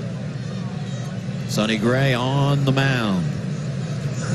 Well, you know me, Jim. I'm always looking for like a subplot or something else going on here. And the plot that we have here is that Reynolds, who's from Brentwood, Tennessee, right outside of Nashville, went to the same college that Sonny Gray did. They're both Vanderbilt guys. So right now, the Vanderbilt pitcher is one up on Reynolds. He had him to the ground out to first base his first time up. Reynolds is only 24.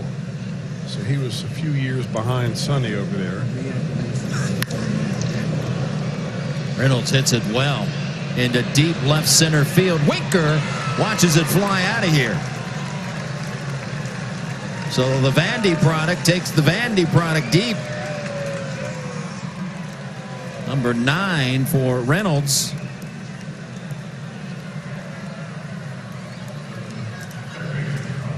Pretty good swing right here for Bryan Reynolds. Reynolds came over in that trade from the San Francisco Giants. He was drafted 2nd round by the Giants, and he was really the crown jewel in the trade that sent Andrew McCutchen to San Francisco. Got a few players in return. Reynolds the main guy, and he's beginning to pay some dividends.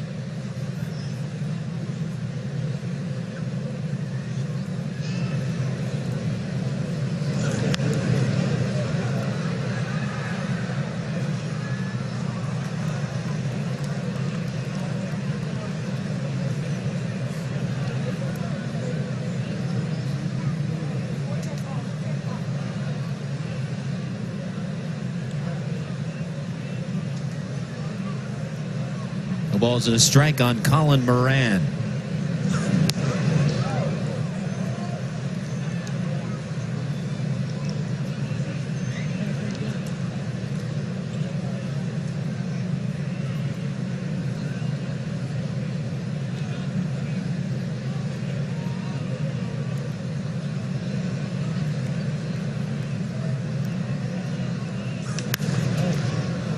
Fly ball left.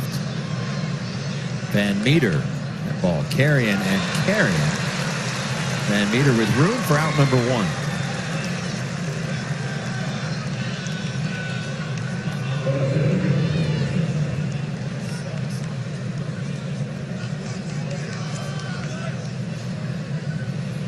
And here's Jose Osuna.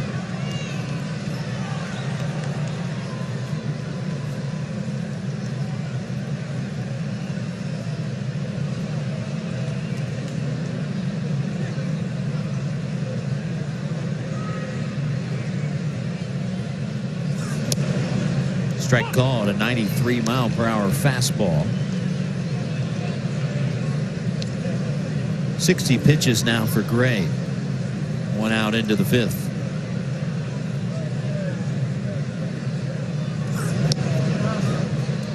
Oh, and 2.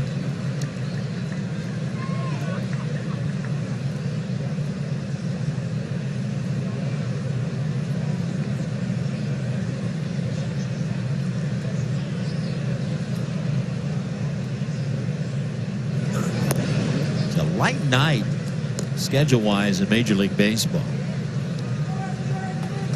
In fact, Reds and Pirates are the only teams in the Central playing tonight. Nationals 2-1 over the Braves. And that's the next stop again for the Reds. Atlanta.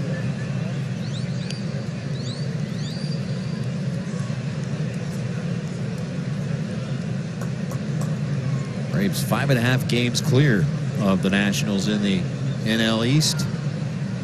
62-44 record. We're a couple of days away from the trade deadline. It's going to be very interesting to see what happens. You know, you're a little surprised and not much as I mean, there was beginning to have some trades. Yeah. Marcus Stroman was traded. Vargas was traded today. But I mean, nowhere near the kind of activity that people thought we would see because of the new trade deadline rules.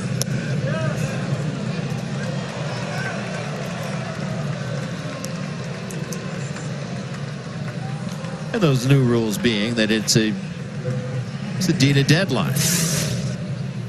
There's no trades that will happen in August this year of the players that go through waivers. Jordan Lyles was supposed to start against the Reds tonight. He's now a Milwaukee Brewer as they're desperately needing starting pitching help. So really the trade deadline means that there will be no major league contracts assigned until after the World Series, once the trade deadline, which is 4 o'clock Wednesday, right, comes and goes. So last year at this time, we'd already seen Manny Machado traded July the 18th. Jose Quintana had been traded on July the 13th. J.D. Martinez, Sean Doolittle, Dave Robertson, all those guys have been traded. Brad Hand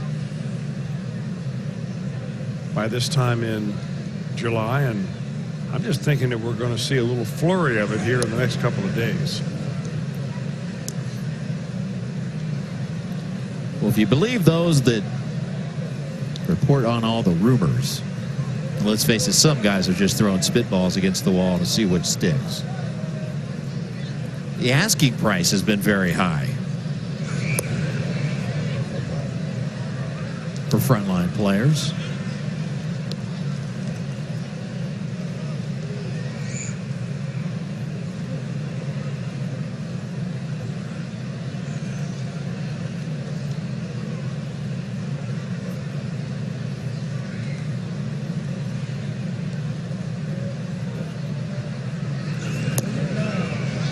Awkward swing from Diaz. Get a lot of those with that breaking pitch.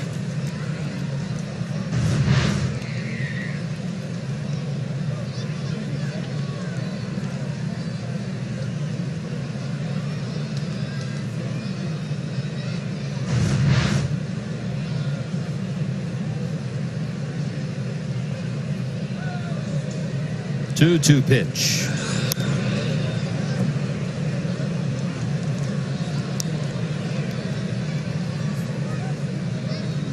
A lot of teams trying to decide which route to go. Out there are 2 wild card spots. You got Cubs, Cardinals, Washington. Well, the Cubs and Cardinals are tied for the NL lead. So one of those teams is in the first wild card spot. You got the Nationals there, 56 and 49. And then Philly's a game back in the wild card hunt. Milwaukee 1 game back. San Francisco has come on. They're only 2.5 back. Arizona 3.5. So you got a lot of teams that certainly think they're in it in the National League, and they are in it. American League, a different story. You know, I read an interesting article about the speculating as to why we may not see as many starting pitchers traded this year as compared to in past years, and because starters don't pitch as much anymore. They don't have the impact on their receiving ball club that they used to have. You go get CC Sabathia, and he's going to run out and give you some complete games. Right. But if you go out and get Marcus Stroman or Robbie Ray or Mike Minor or whoever else is out there, he may only be a 5 or 6 inning pitcher. So how much are you willing to pay for that? This one hit well. Diaz sees it go off the wall. They're going to wave around the runner. Here comes the throw to the plate, and in time.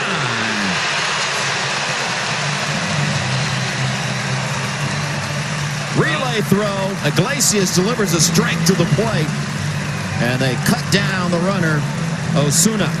Boy, not good baseball when you're down by 10 runs or 9 runs and you get thrown out at the plate by running through the stop sign that the third base coach put up there.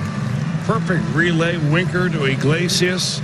Nice tag there at the other end by Barnhart. Winker got rid of that ball quickly. I mean, Joey Cora tried to put the brakes on Osuna, and he would have nothing to do with it.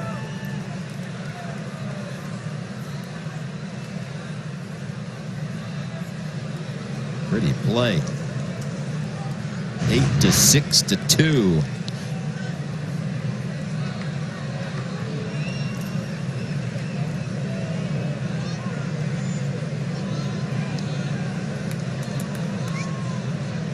Now Durapo, pitcher, take his second at-bat of the game.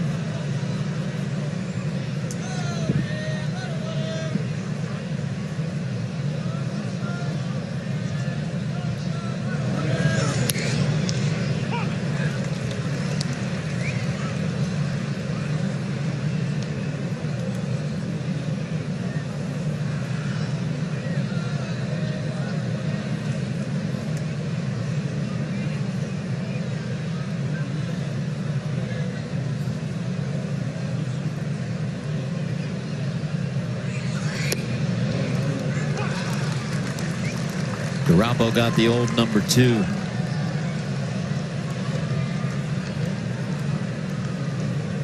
No balls and 2 strikes.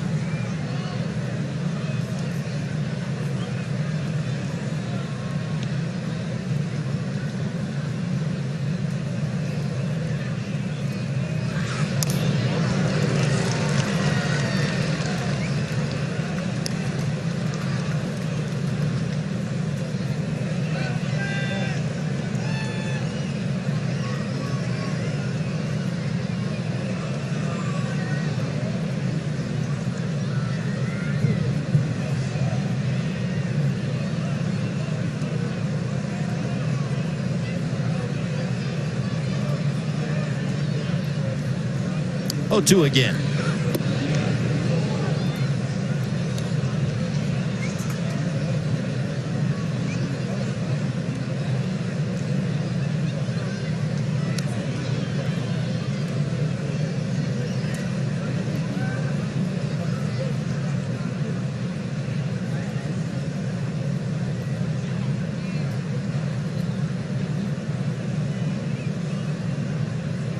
Gray shaking up Barnhart a few times.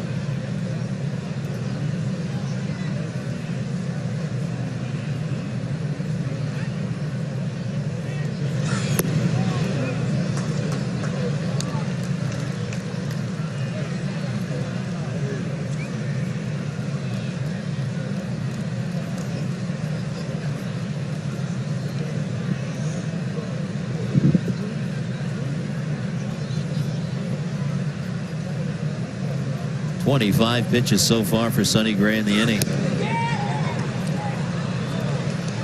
And against the opposing pitcher, a relief pitcher at that, it's a full count.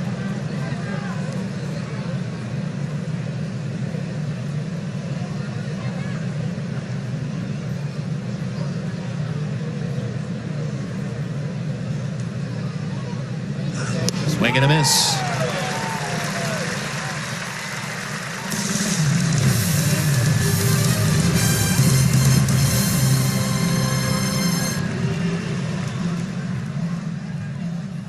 Cubs. Plus, stick around after the game for a spectacular post-game fireworks show presented by Tri-Health.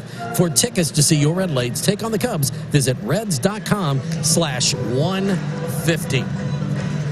Well, obviously, the trade deadline is looming. So I talked to a couple of the veteran players on the Reds about what it's like to be a player going through these last 48 hours before the deadline. I talked to 3 of the pitchers on the team, Tanner Roark, Jared Hughes, and David Hernandez, and they said, you know what?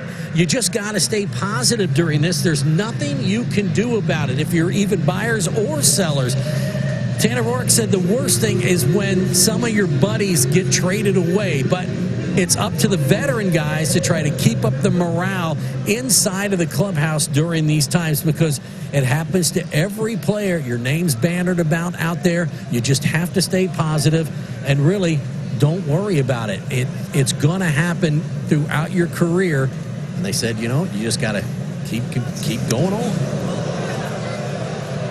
Wednesday at 4 o'clock, we will find out, and particularly those players on last year, their contracts, not only on the Red squad, around Major League Baseball. Not an easy thing. Well, you can look at it another way, too, though, because if you're a team, if you're on a ball club that's not doing well, those are the teams that are trading away veteran players in exchange for prospects. So if you're a veteran player and you get traded away, you're possibly going from a losing situation where you're going to spend the rest of the couple of months here of the season on a ball club that is planning next year or the year after. You may get marginal playing time, whatever it may be, because of where your status is. And you go into a situation where you may make the playoffs, maybe even play in the World Series. Sharp grounder off the bat of Sonny Gray. One out in the Reds' 5th. Hardest part is just the obvious logistics.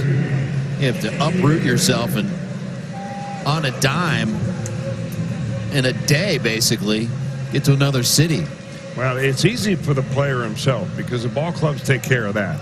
You know, you get your suitcase packed, you get your equipment packed, and then you're off to the next city. But your wife, hard on the family, children, you know, those are the ones that are kind of left behind. All right, now what do I do with all this stuff here? We've also seen guys that, the guys that are on multiple year contracts that are traded. And you've purchased a house, say, here in Cincinnati. You get traded. Your kids have already gone through a year of school, and then they've got to find a new school in a new city. That's when it gets really hard for families. But it's what you sign up for. Life in the bigs.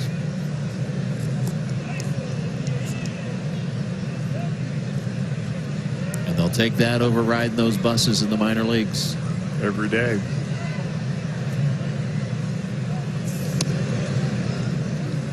Or if you're in the minor leagues, it's every night. Yeah. All night. Sometimes mornings. Got those morning games sometimes in the minor leagues. Mm-hmm.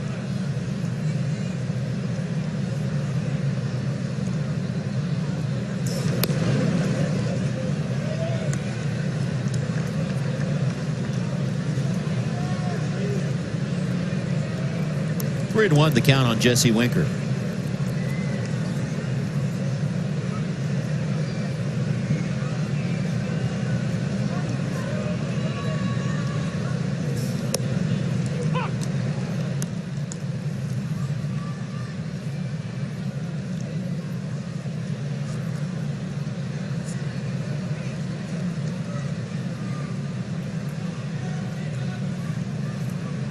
Payoff pitch.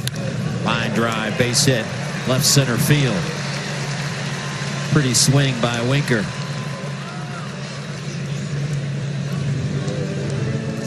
And his first hit of the night. Votto, good night so far. A 3-hit night. And he sprayed it all around. Single in the first. 2 RBI single in the second. And pulled one. There were singles last time up.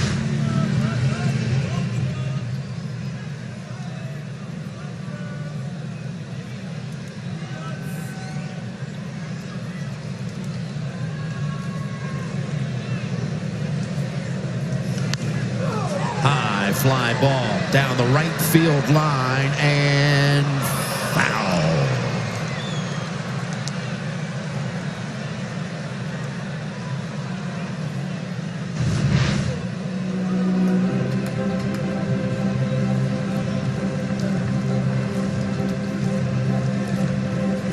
And not by much.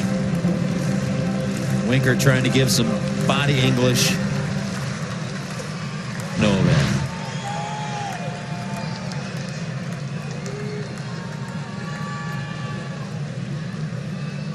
0-1 pitch.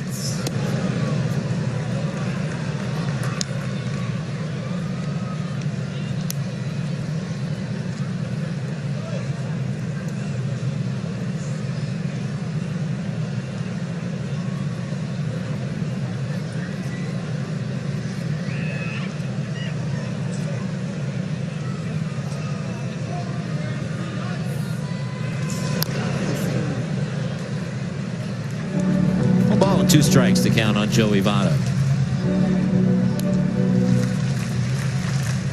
Montana Durapo out of the pen has thrown 66 pitches.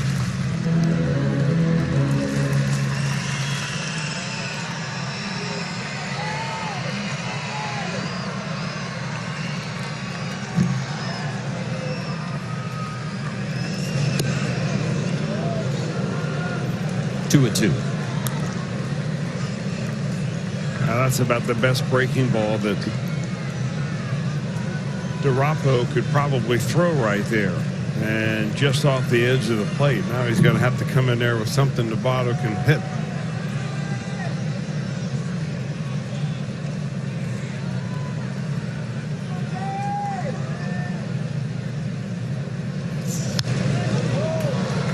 Do the 2-2 again.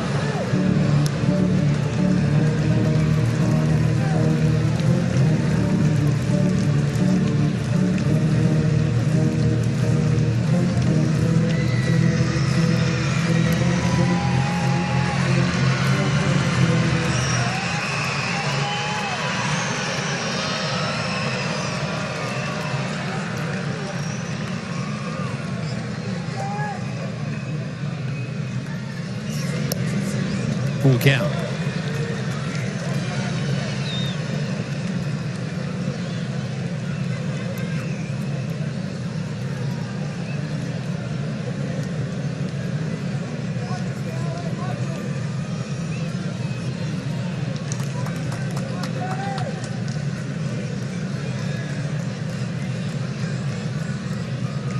Payoff pitch to Votto.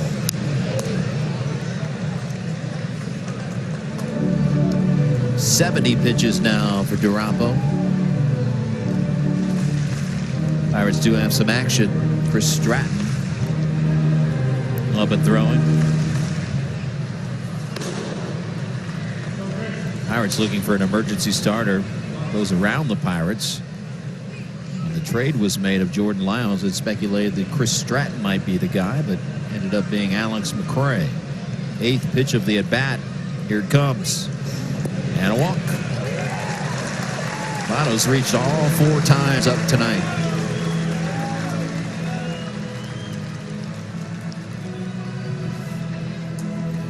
Here comes Clint Hurdle.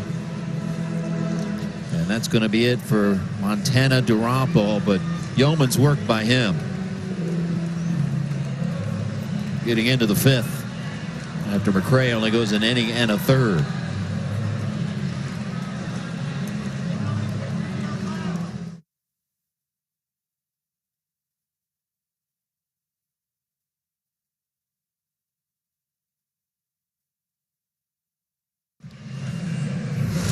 Let's check out tonight's stats with Lowe's. Second inning tonight, 13 batters, 10 reached base, 10 came home to score. 6 hits, 1 grand slam. And again, the first 10-run inning since August of 2015. A grand slam off the bat of the guy behind Scooter. Scooter had an RBI double in that inning as well. Third pitcher of the night, Chris Stratton. And he will inherit. Runners on first and second, 1 out. And Suarez at the plate, and a missile to center field. They're going to hold up Winker at third base. And the Reds back in business here in the 5th. That ball was smoked. I'll tell you, kind of an interesting play right there, because the play, watch Votto at first base, running to second here. This ball gets to the center fielder so fast. Now, he just instinctively comes up throwing to home. But what if he had thrown to second base? What if the shortstop comes over there? Do you have a chance to get Votto? I guess not. Votto hustled in there at the very end of it, so wasn't sure whether that ball was going to be caught by the center fielder or not, but coming in there hard, making sure that Suarez gets the base hit and another bases loaded situation. And the batter, Yasiel Puig.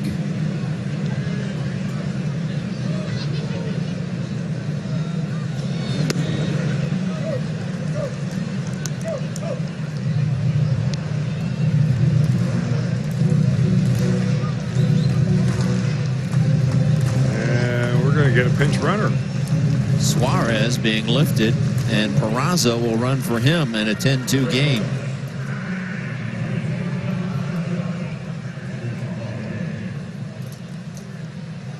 Suarez, 3-hit night.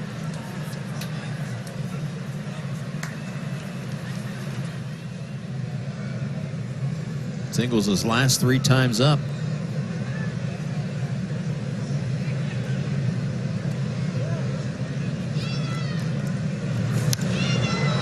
In the air. Second baseman Frazier makes the play, and everyone stays put.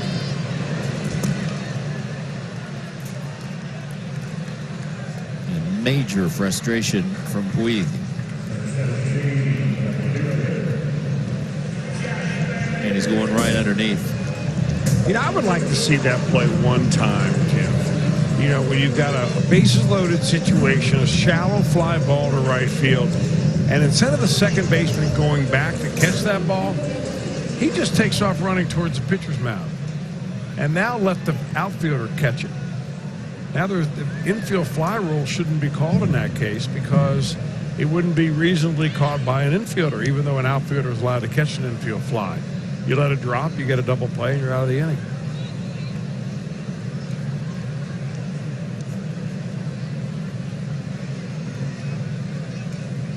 Now another chance for Van Meter. We've got to keep those wheels turning. I guess that's St. X education. Well, we were talking the other night about how, I don't know if you were sitting at the table with us or not, with Ron Roth, talking about how, as an amateur team, we won a game with a double suicide. Right. And we even showed you what the signal was from the third base coach. For those of you who may not know, you have runners at second and third, suicide squeeze, batter lays the bunt down, the runner from third comes home to score, third baseman fields the ball, and without looking, he throws to first base. Meanwhile, the runner at second base got a big lead, he never stops, comes around, scores 2 runs on a suicide squeeze. It works a lot. Particularly at the freshman level of high school that he was talking about. Yeah, exactly.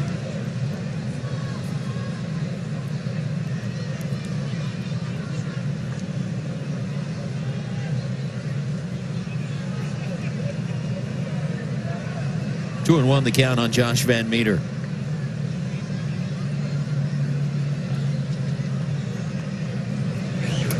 Gets by the catcher. Here comes Winker to the plate.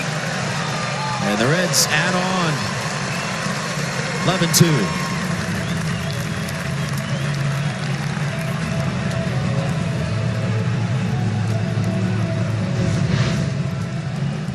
A little slider that just gets away from Diaz back there.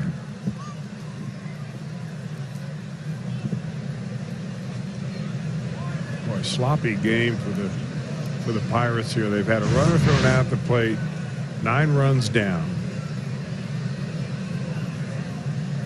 He walked the pitcher earlier in this ball game.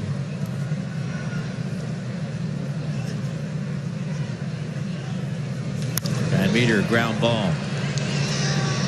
And the pitcher covering to retire the Reds here in the 5th. 11-2 Reds.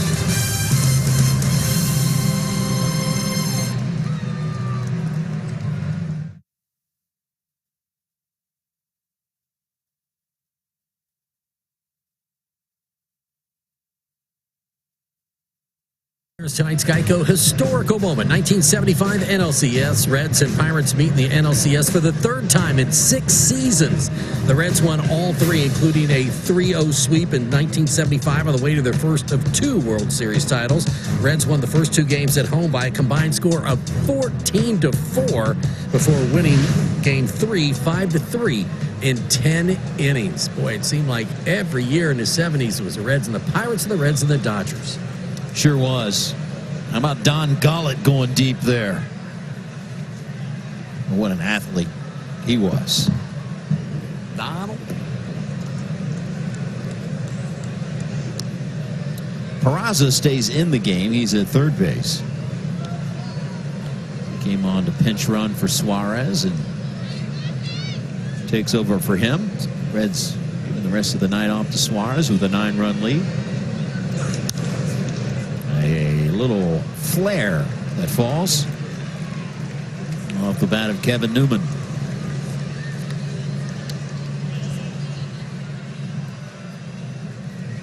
The leadoff man aboard for the Pirates here in the 6th.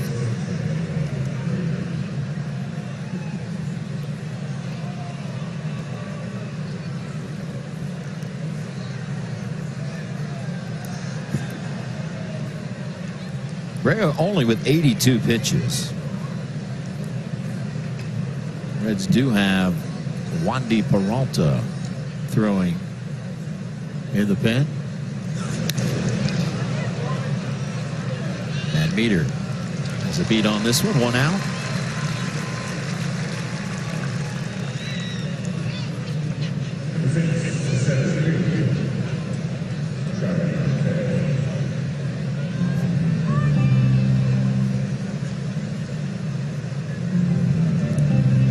About the open, this series setting up good for that pitching wise, at least on paper.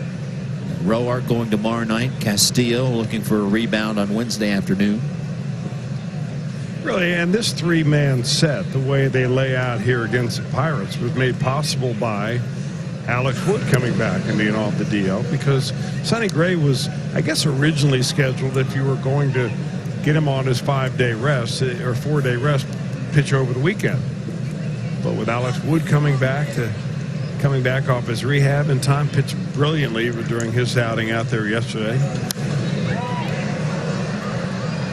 So Gray gets 1 extra day rest, as does everybody else in the rotation. And I imagine you probably want to get him out of there before he gets too high in the pitch count, just to kind of give him a little bit more reserve so you have something extra next time you come out.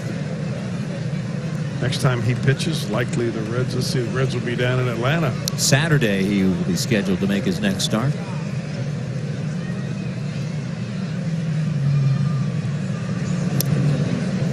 And the trade deadline, talking about adding players, as the way it turned out, I mean, the Reds were hoping to have Alex Wood all season long, but it's like adding a left-handed starting pitcher to your rotation, a former All-Star mid-season. Yeah, somebody with some World Series experience. Yeah.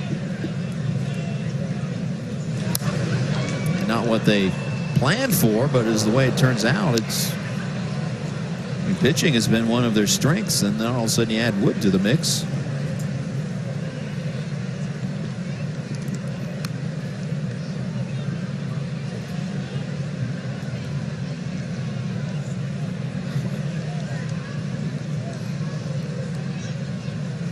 Two balls and 2 strikes on Starling Marte.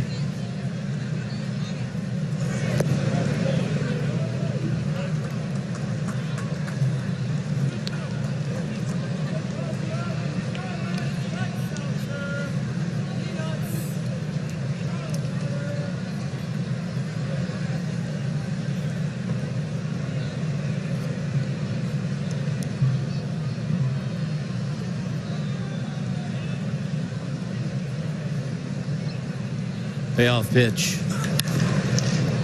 Peraza knocks it down. Up and firing, not in time to get the speedy Marte. That was a bullet and a base hit. Yeah, Marte's hit it hard twice. Once a booming home run his first time up.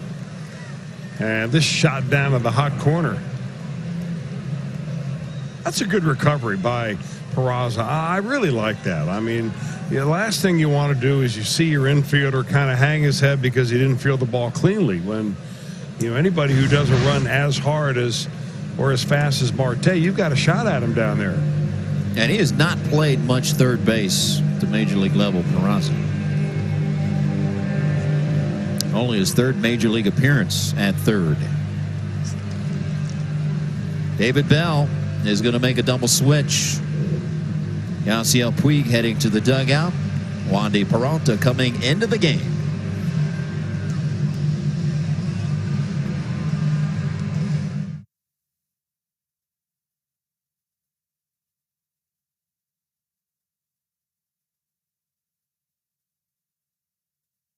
Authority of the Cincinnati Reds. It may not be reproduced or retransmitted in any form, and the accounts and descriptions of this game may not be disseminated without the express written consent of the Cincinnati Reds. Big night for the Reds so far. And changes here in the sixth. Phillip Ervin into the game. He's in right. For Yasiel Puig, he'll bat in the 9 spot. And Wandy Peralta called from the pen. Wandy will make his 35th appearance. And he will inherit a first and second situation, 1 out. And Josh Bell at the plate. It's the All-Star break. Wandy. It's the Wandy they're looking for. Waving the magic Wandy.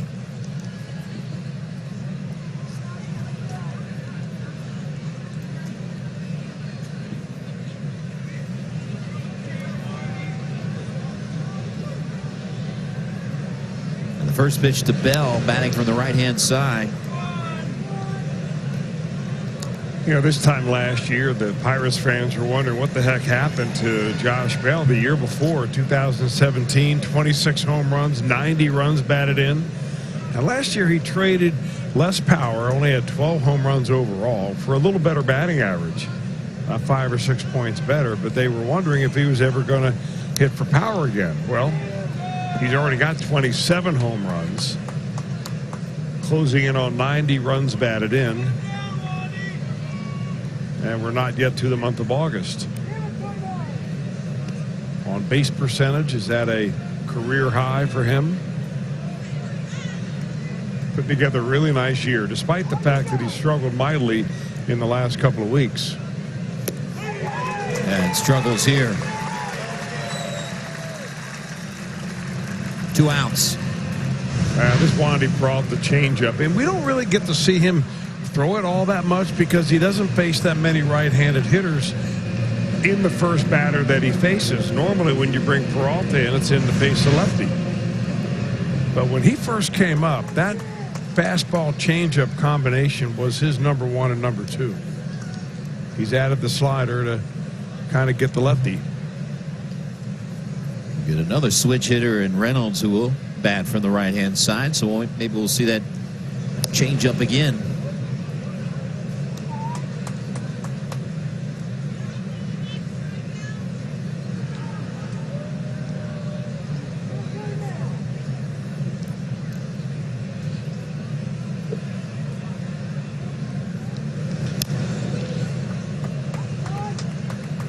One ball and a strike.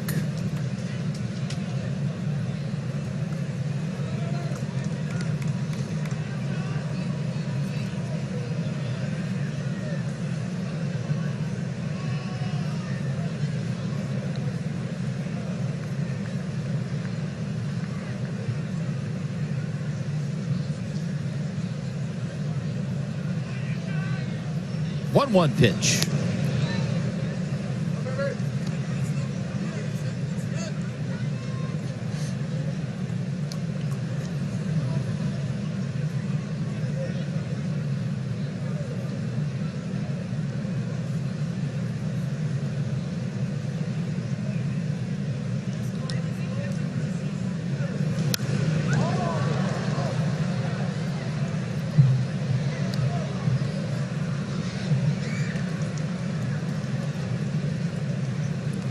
Pirates' 2 runs have come via the home run. Solo home run Marte in the first, and solo home run by this guy Reynolds.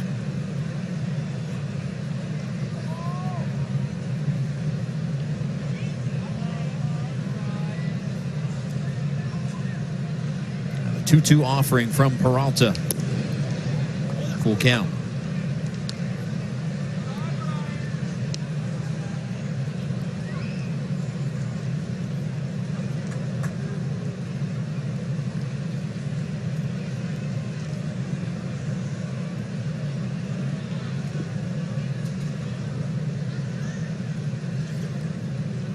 Three-two pitch.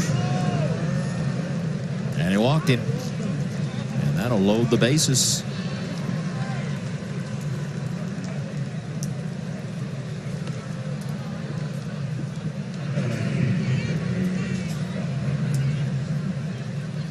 Only the second walk given up by the Reds tonight.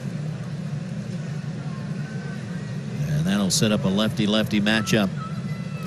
Peralta v. Moran.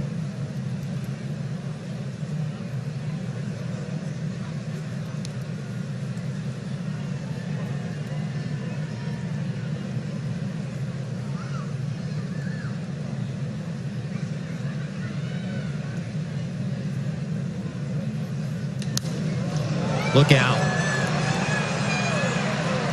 Pirates with a grand slam of their own. Colin Moran. And it's 11-6.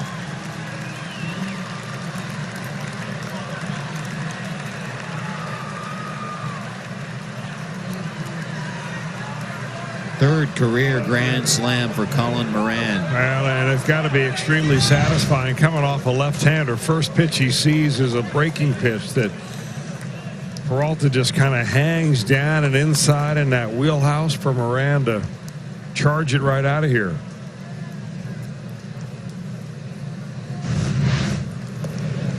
Now puts the RBI total at 60 for Moran.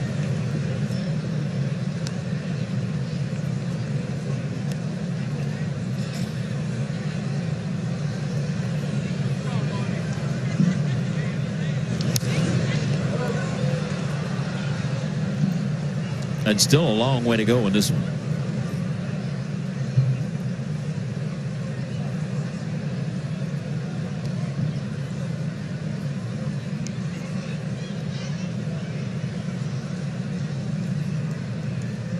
A ball and a strike to Jose Osuna.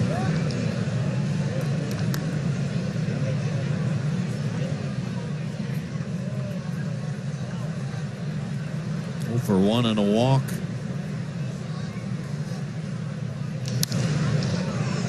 Hit the other way, another hit.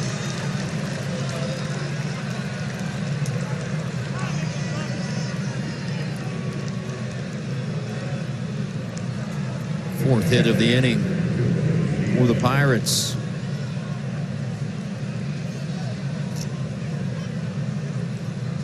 I think David Bell went out to get Sonny Gray for not one, but just 2 different reasons. One was to give Sonny Gray a little bit extra time off before his next start against the Braves. Get him out of there before he ran his pitch count up too much. The other was to try to keep the game intact. Turn some hitters around who are switch hitters who are traditionally better left-handed than right-handed. Chopper.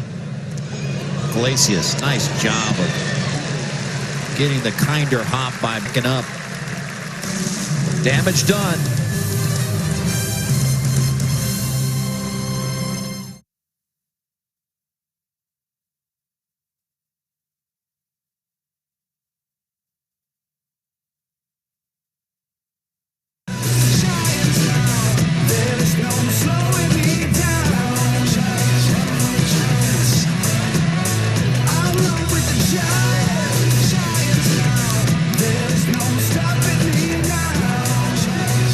Through the rain, the daylight, and the darkness, a lot of runs scored here tonight.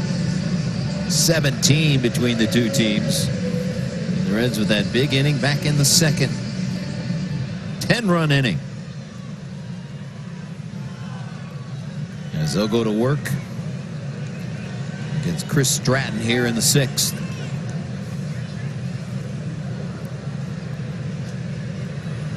Jeanette Iglesias Barnhart due up for the Reds. 2 for 3 night for Scooter. Double single, scored a run, has driven in a run.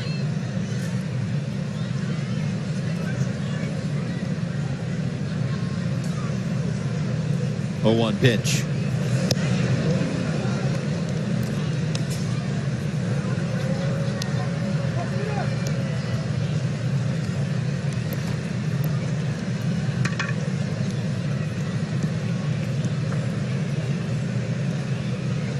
Stratton came on an inning ago and cleaned up the damage.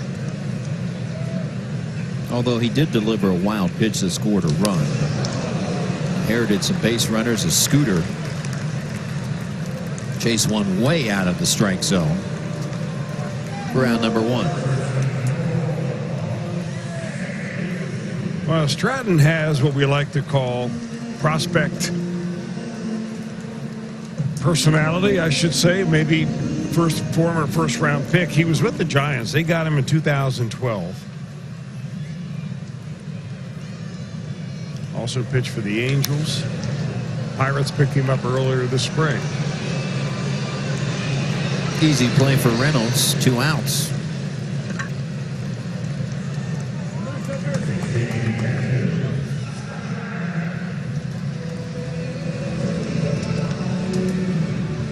Reds fans, it's your chance to play Showdown, DraftKings single game fantasy baseball contest. Make a first-time deposit of $5 and play free with the promo code REDS. DraftKings, the game inside the game. Eligibility restrictions apply. See DraftKings.com for details.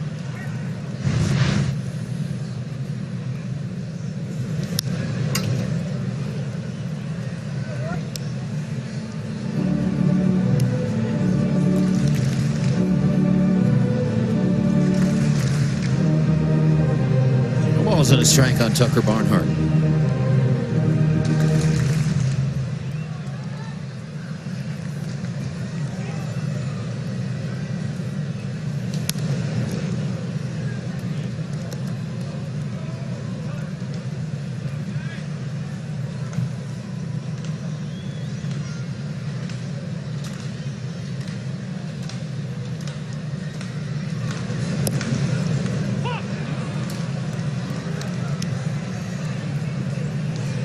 Yeah, there was a time that Stratton was, if not the best prospect in the Giants organization, he was one of the top 2 or 3.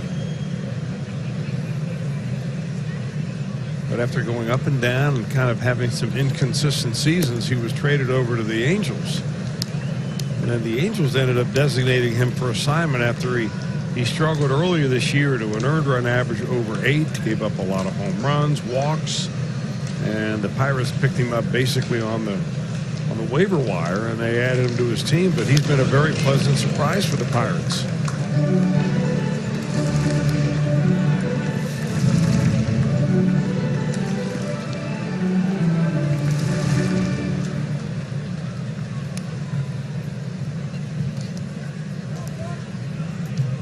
He and Sonny Gray share something in common, which is what the baseball analysts really like, his spin rate, especially on the curveball. Gray's got one of the best, so does Stratton on that curveball. That is the fastball. 6 in the books at GABP.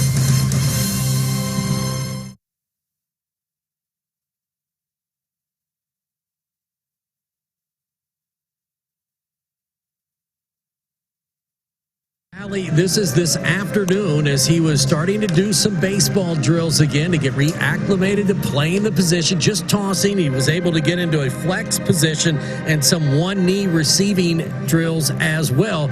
Said everything's progressing nicely, and hopefully in a couple of weeks he'll be able to don the gear for good and go on a rehab assignment. Now, Francisco Cervelli, now, this is what you call reacclimation drills. And now he's doing this out in the outfield as he stands on his head. Now, there's some crazy stuff here. He'll roll and then come up after doing a couple forward rolls and find the baseball as he's trying to get back off of the concussion protocol that he was on. I remember earlier he said he didn't want to play catcher anymore. He said that was a little premature, that he will get behind the dish again, but that's what you have to do to get back and trying to get the blood pumping. They're trying to get you thinking of baseball decisions while you're rolling and doing things like that, and it's a process. Once he's able to get through all that, he'll be able to don the gear again as well. So interesting stuff as he does handstands and rolls in the outfield grass to catch balls. Interesting stuff, guys. Well, they certainly take those concussions and the concussion protocol much more serious nowadays. And thank goodness for that. There's so much more that we know about concussions now than we did, let's say, when you were playing. Well, they never even acknowledged them back in the day. They just say, get back out there. Right. You know, get the fog out of your head and get back out there. But Francisco Cervelli is a guy that, and, you know, visiting broadcasters don't get to know those guys all that well. I've gotten to talk to him a few times, get to know him a little bit. Really a guy that you want to root for. And he's good for the game, really good for the Pirates. Hope he's able to get past everything he needs to do and get back playing baseball, because I think the big league game of baseball is better with he's in it. Pinch hitter here for the Pirates, Jung Ho Kang. Wandy Peralta still on the hill after a rough 6th inning.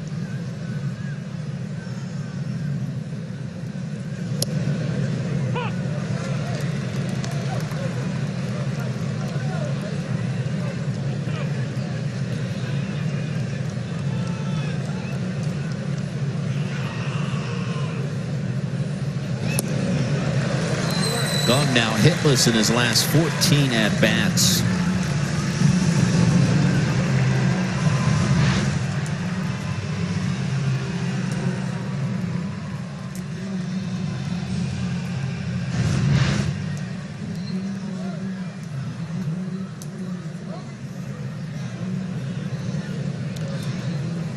And Kevin Newman working on a 1-for-3 night. In the leadoff spot tonight for the Pirates.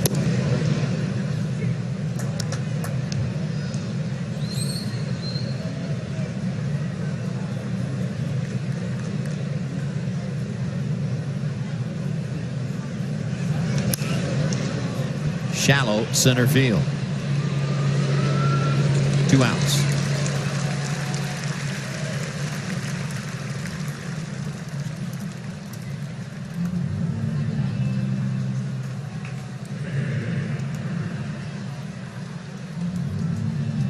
And Peralta will go to work against lefty Adam Frazier.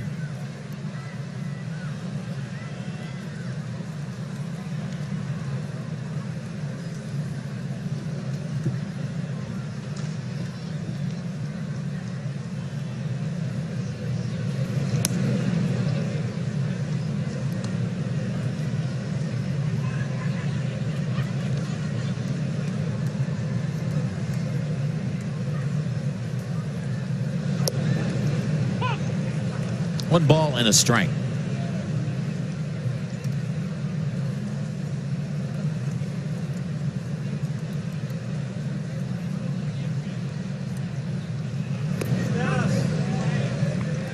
One and two.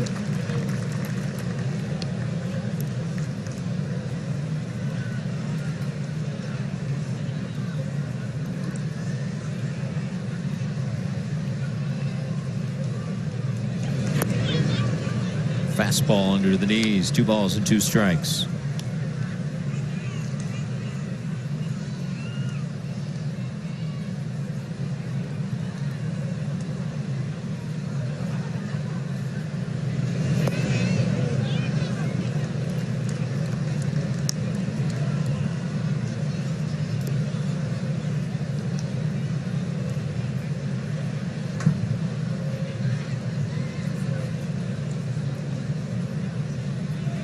Three-two pitch and a walk.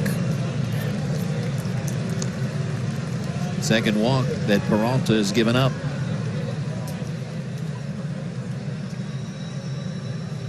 And here comes David Bell. Jared Hughes has been warming up for the Reds.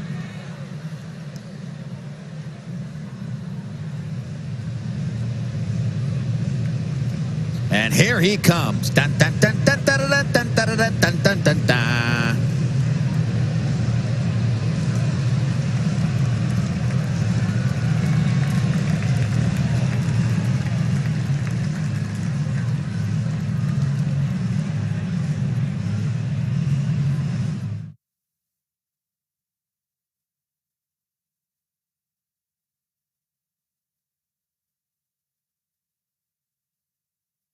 Reds Live, the post-game edition, brought to you by Performance Kings Honda. Expanded highlights, hear from the manager before anyone else, and much more. From the Fox Sports Ohio Condominium, Brian Giesenslaw and Sam LeCure doing the honors tonight. And here's Jared Hughes. First pitch to Starling Marte, way outside. It has been up and down for Hughes this season.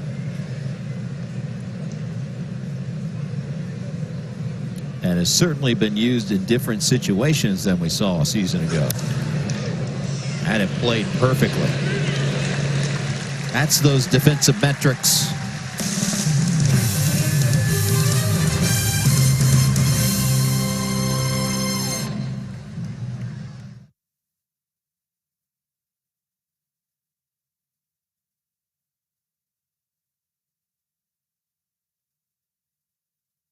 The boys and girls clubs of Greater Cincinnati for the Sand Volleyball Classic on August 10th. Co-ed teams of 6 are welcome to compete for a great cause.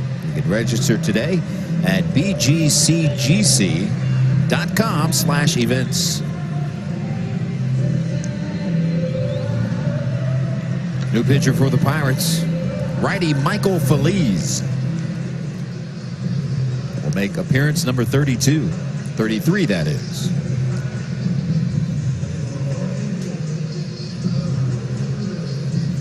26 years old is Michael Feliz. Big guy, 6'4", 230 pounds, hard thrower that originally signed with the Astros. Had a very brief cup of coffee with the Stros before he moved over here to the Pirates and did most of his big league work here.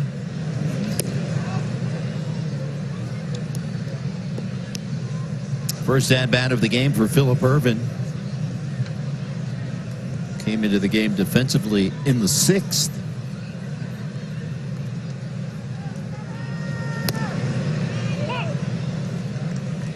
Is behind in the count, no balls and 2 strikes.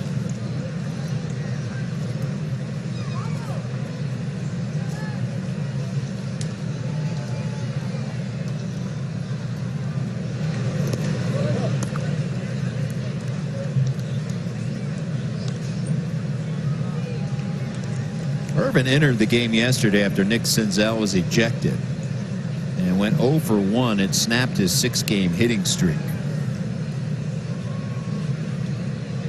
He was hit safely in 10 of 14 appearances in the second half, but goes down swinging here.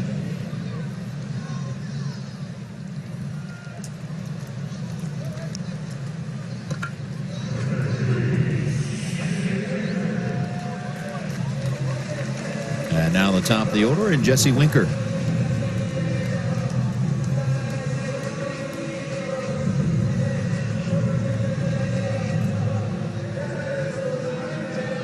Walked a single and has scored twice. And they'll shift to his pull side in the infield.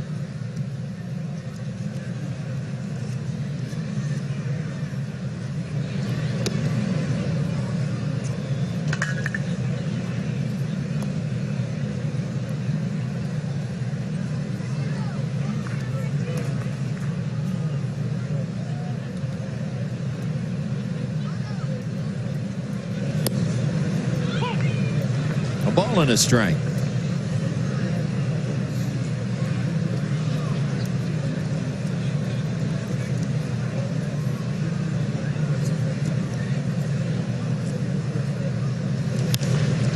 Flare, Moran can't get it. And it's a base hit for Winker. Well, I would say that Jesse Winker is due a few of those. He's hit multiple line drives all over the ballpark, but mainly to left field that have been right at the left fielder so many times. This one, little flare job right here that'll fall in for a base hit.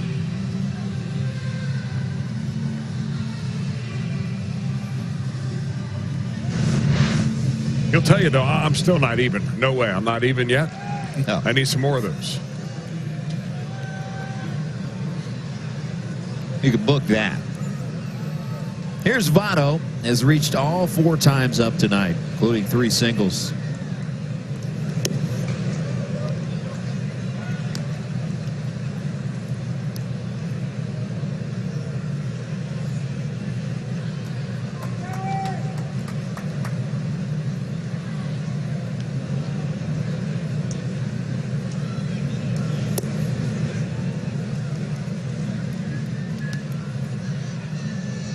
Two and 0.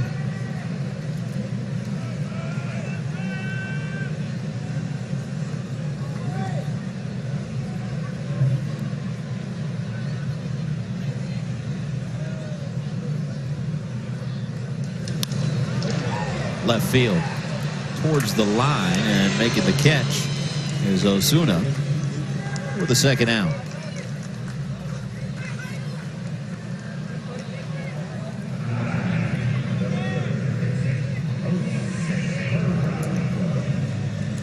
And that'll bring up Jose Peraza. His first at-bat of the game. Peraza entered the game in the 5th. A pinch runner for Suarez, and stayed in the game to play 3rd. Suarez left after a 3-for-4 night. Reds had a much bigger lead at the time, which Colin Moran cut into with the grand slam. Look out now. It's the second baseman, Frazier, making the play. Off to the 8th we go.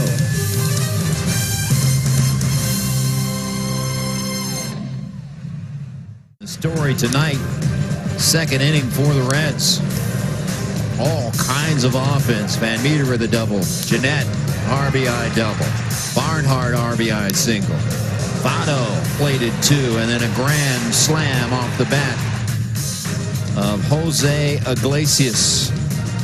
10 spot in the second. Colin Moran, a grand slam of their own for the Pirates. That's where we stand, 11-6. That second inning, 9 different players scored for the Reds. And it's the first time that 9 different Reds players have scored in one inning. You got to go back to 1975. September 3rd of 75. And this just in, that 75 club could score a few runs. Yeah, I'm sure they probably did that 3 times that year. Just a few runs.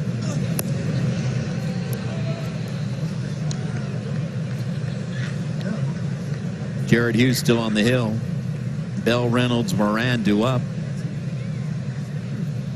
We're at 6 outs away from taking game 1 of this 3-game set. Bell, the line drive that Winker comes in to get. By the way, Winker now in right field.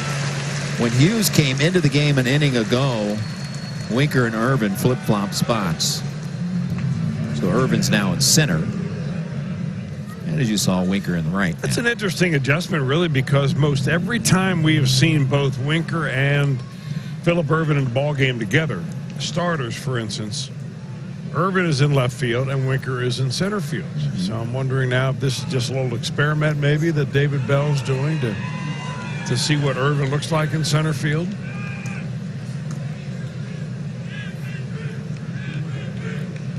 First pitch to Brian Reynolds is a strike at the knees.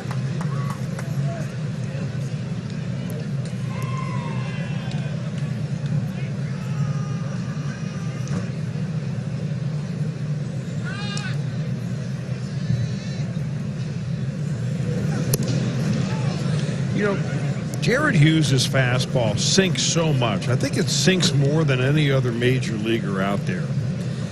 That umpires have to be very careful because it only has to cross a little bit of the dish. The strike zone is a 3-dimensional object. not just a two-dimensional where you go through what it looks like on TV here.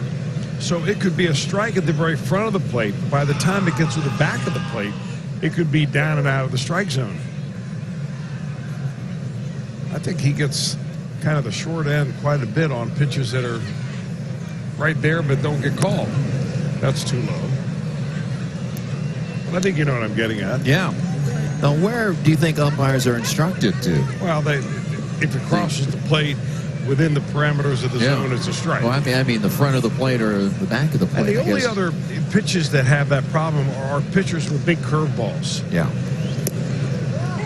And you know, you hear an umpire from time to time say, well, it curved around the plate. Or it started as a strike, but the catcher's catching the ball in the dirt. And I can't call a pitch that's in the dirt for a strike. I don't know if you remember the old pitcher Todd Van Poppel. Yeah. Van Poppel was a top-round pick. And when he came into the big leagues, I think he moved up very quickly to the big leagues. He had such a big overhand curveball that his curveball could cross the plate at the knees, and by the time it came in, it would be on the dirt. And he never got that call for a strike, and eventually had to start working on a slider instead. Interesting. 3-2 again.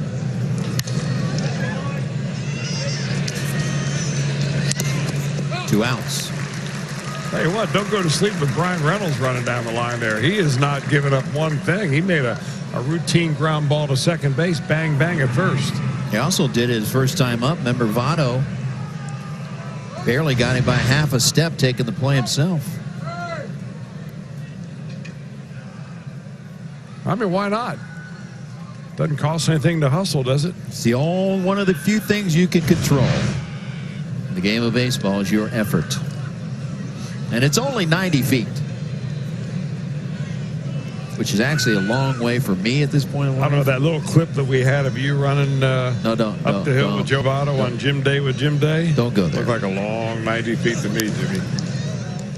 Saved by the out. Doggone it. Here we go to the bottom of the 8th.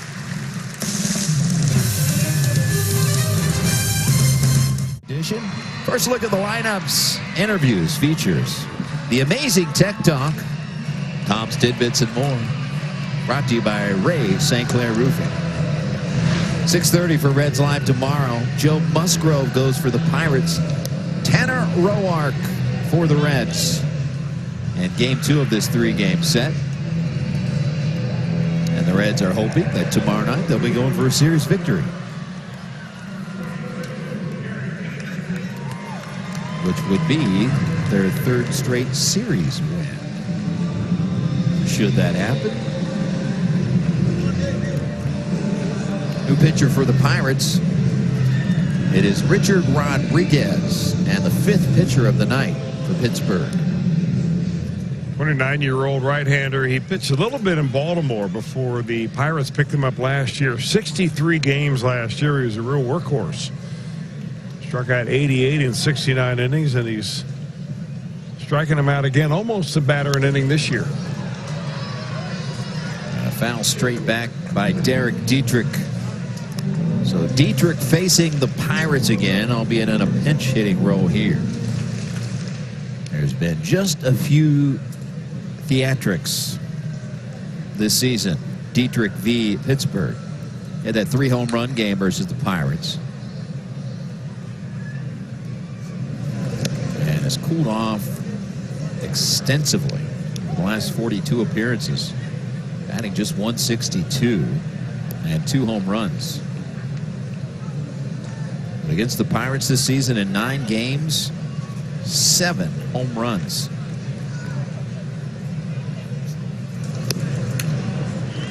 And he admired a couple too. But down he goes here swinging. And the struggles continue. And now Van Meter.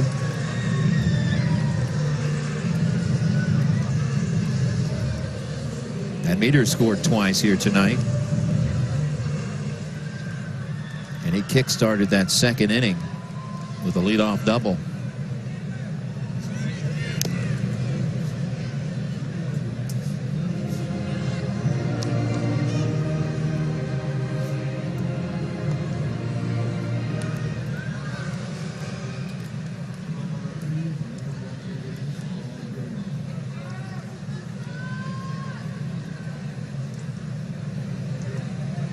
A 1 pitch.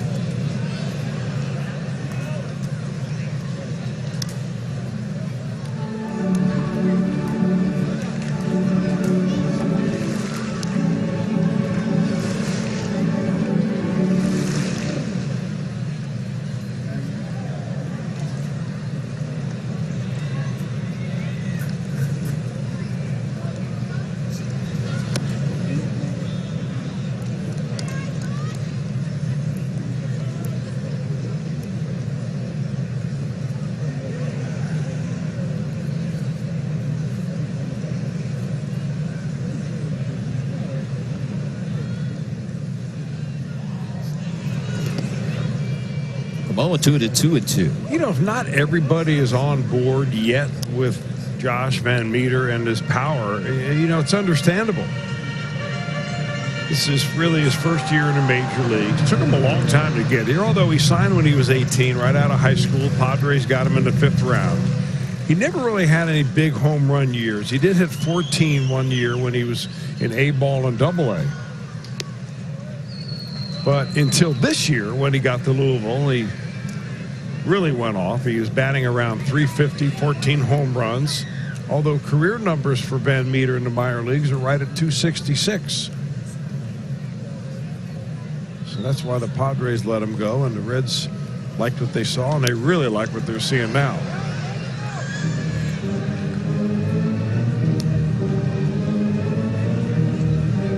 In fact, this season for Van Meter, including his .319 batting average as a major leaguer, .315 now if they're 1 for 4, and the .348 that he had in AAA are the only 2 times in his professional career that he's batted over .300.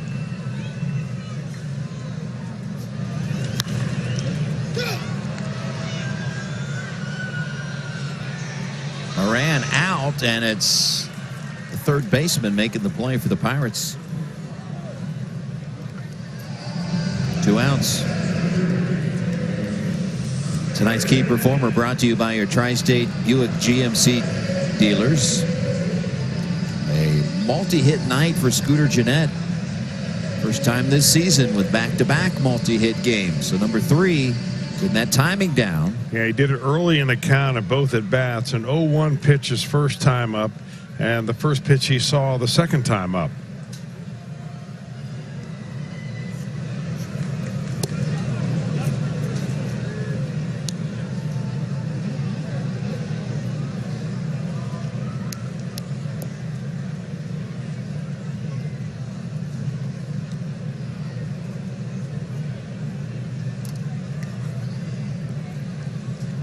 Comes the 0-1 pitch.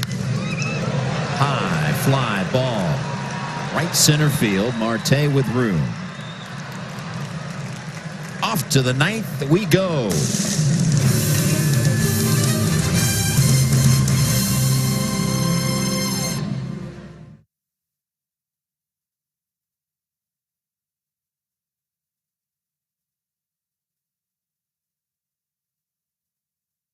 It's an NL Central Division showdown. Reds host the Cubs in a 4-game series, August 8th through the 11th. It's presented by Reese's. Don't miss this exciting matchup at Great American Ballpark. For tickets, visit Reds.com/150. We have reached the 9th. Derek Dietrich stays in the game. He's at second base. New pitcher for the Reds here in inning number 9, Robert Stevenson.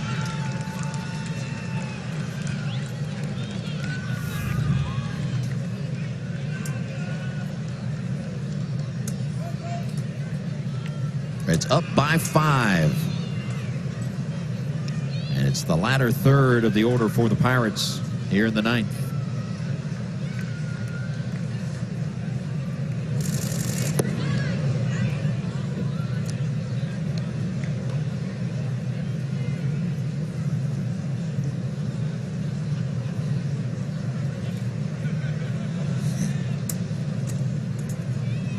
1-0.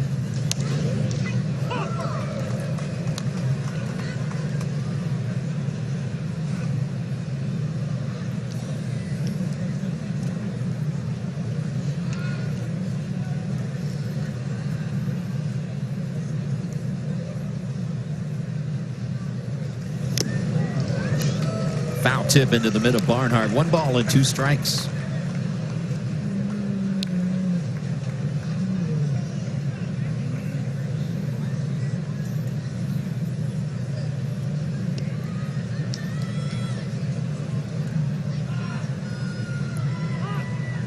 Time call.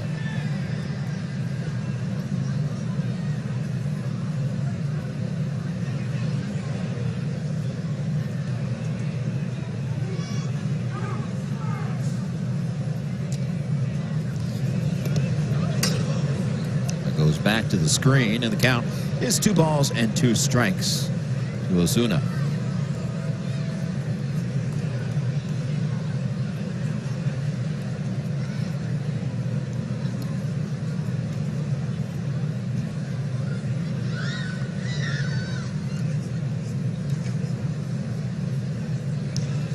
Swing and a miss.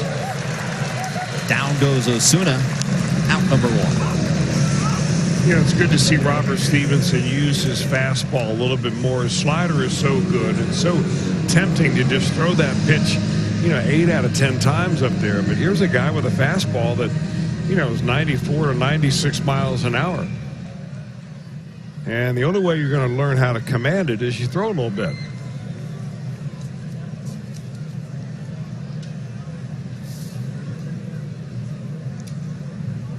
Elias Diaz.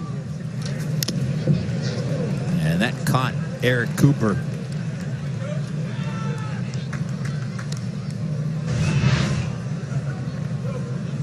Ouch. Boy. I mean, wow.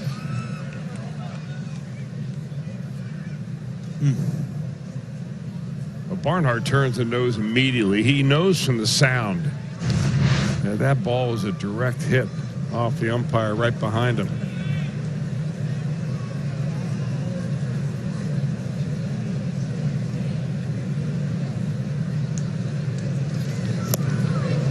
Right over top of it.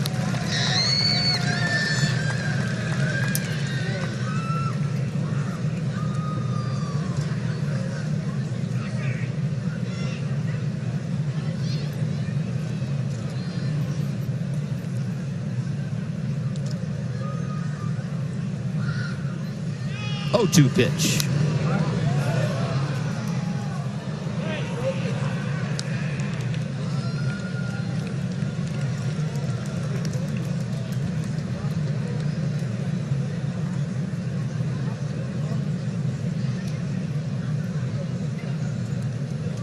We'll do the 0-2 again.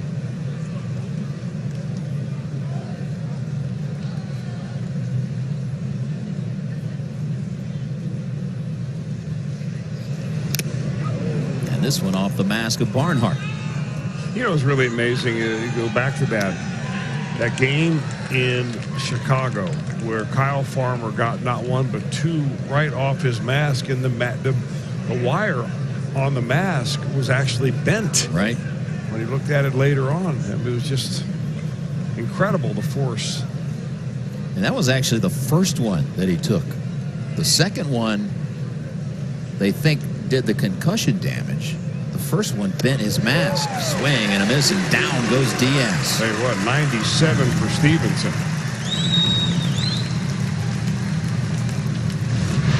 It's one of the things that makes Robert Stevenson just so impressive and also intriguing.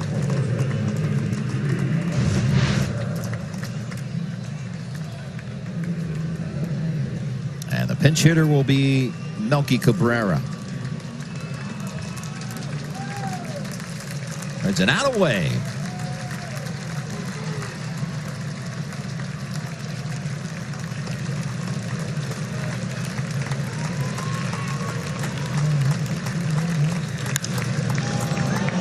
This will reach the gap and go all the way to the wall.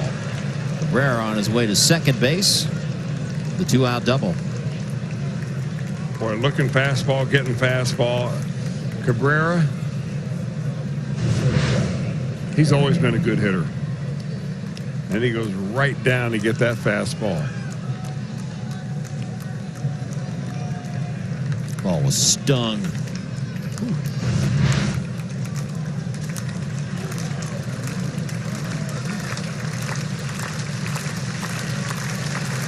Now the top of the order, Kevin Newman.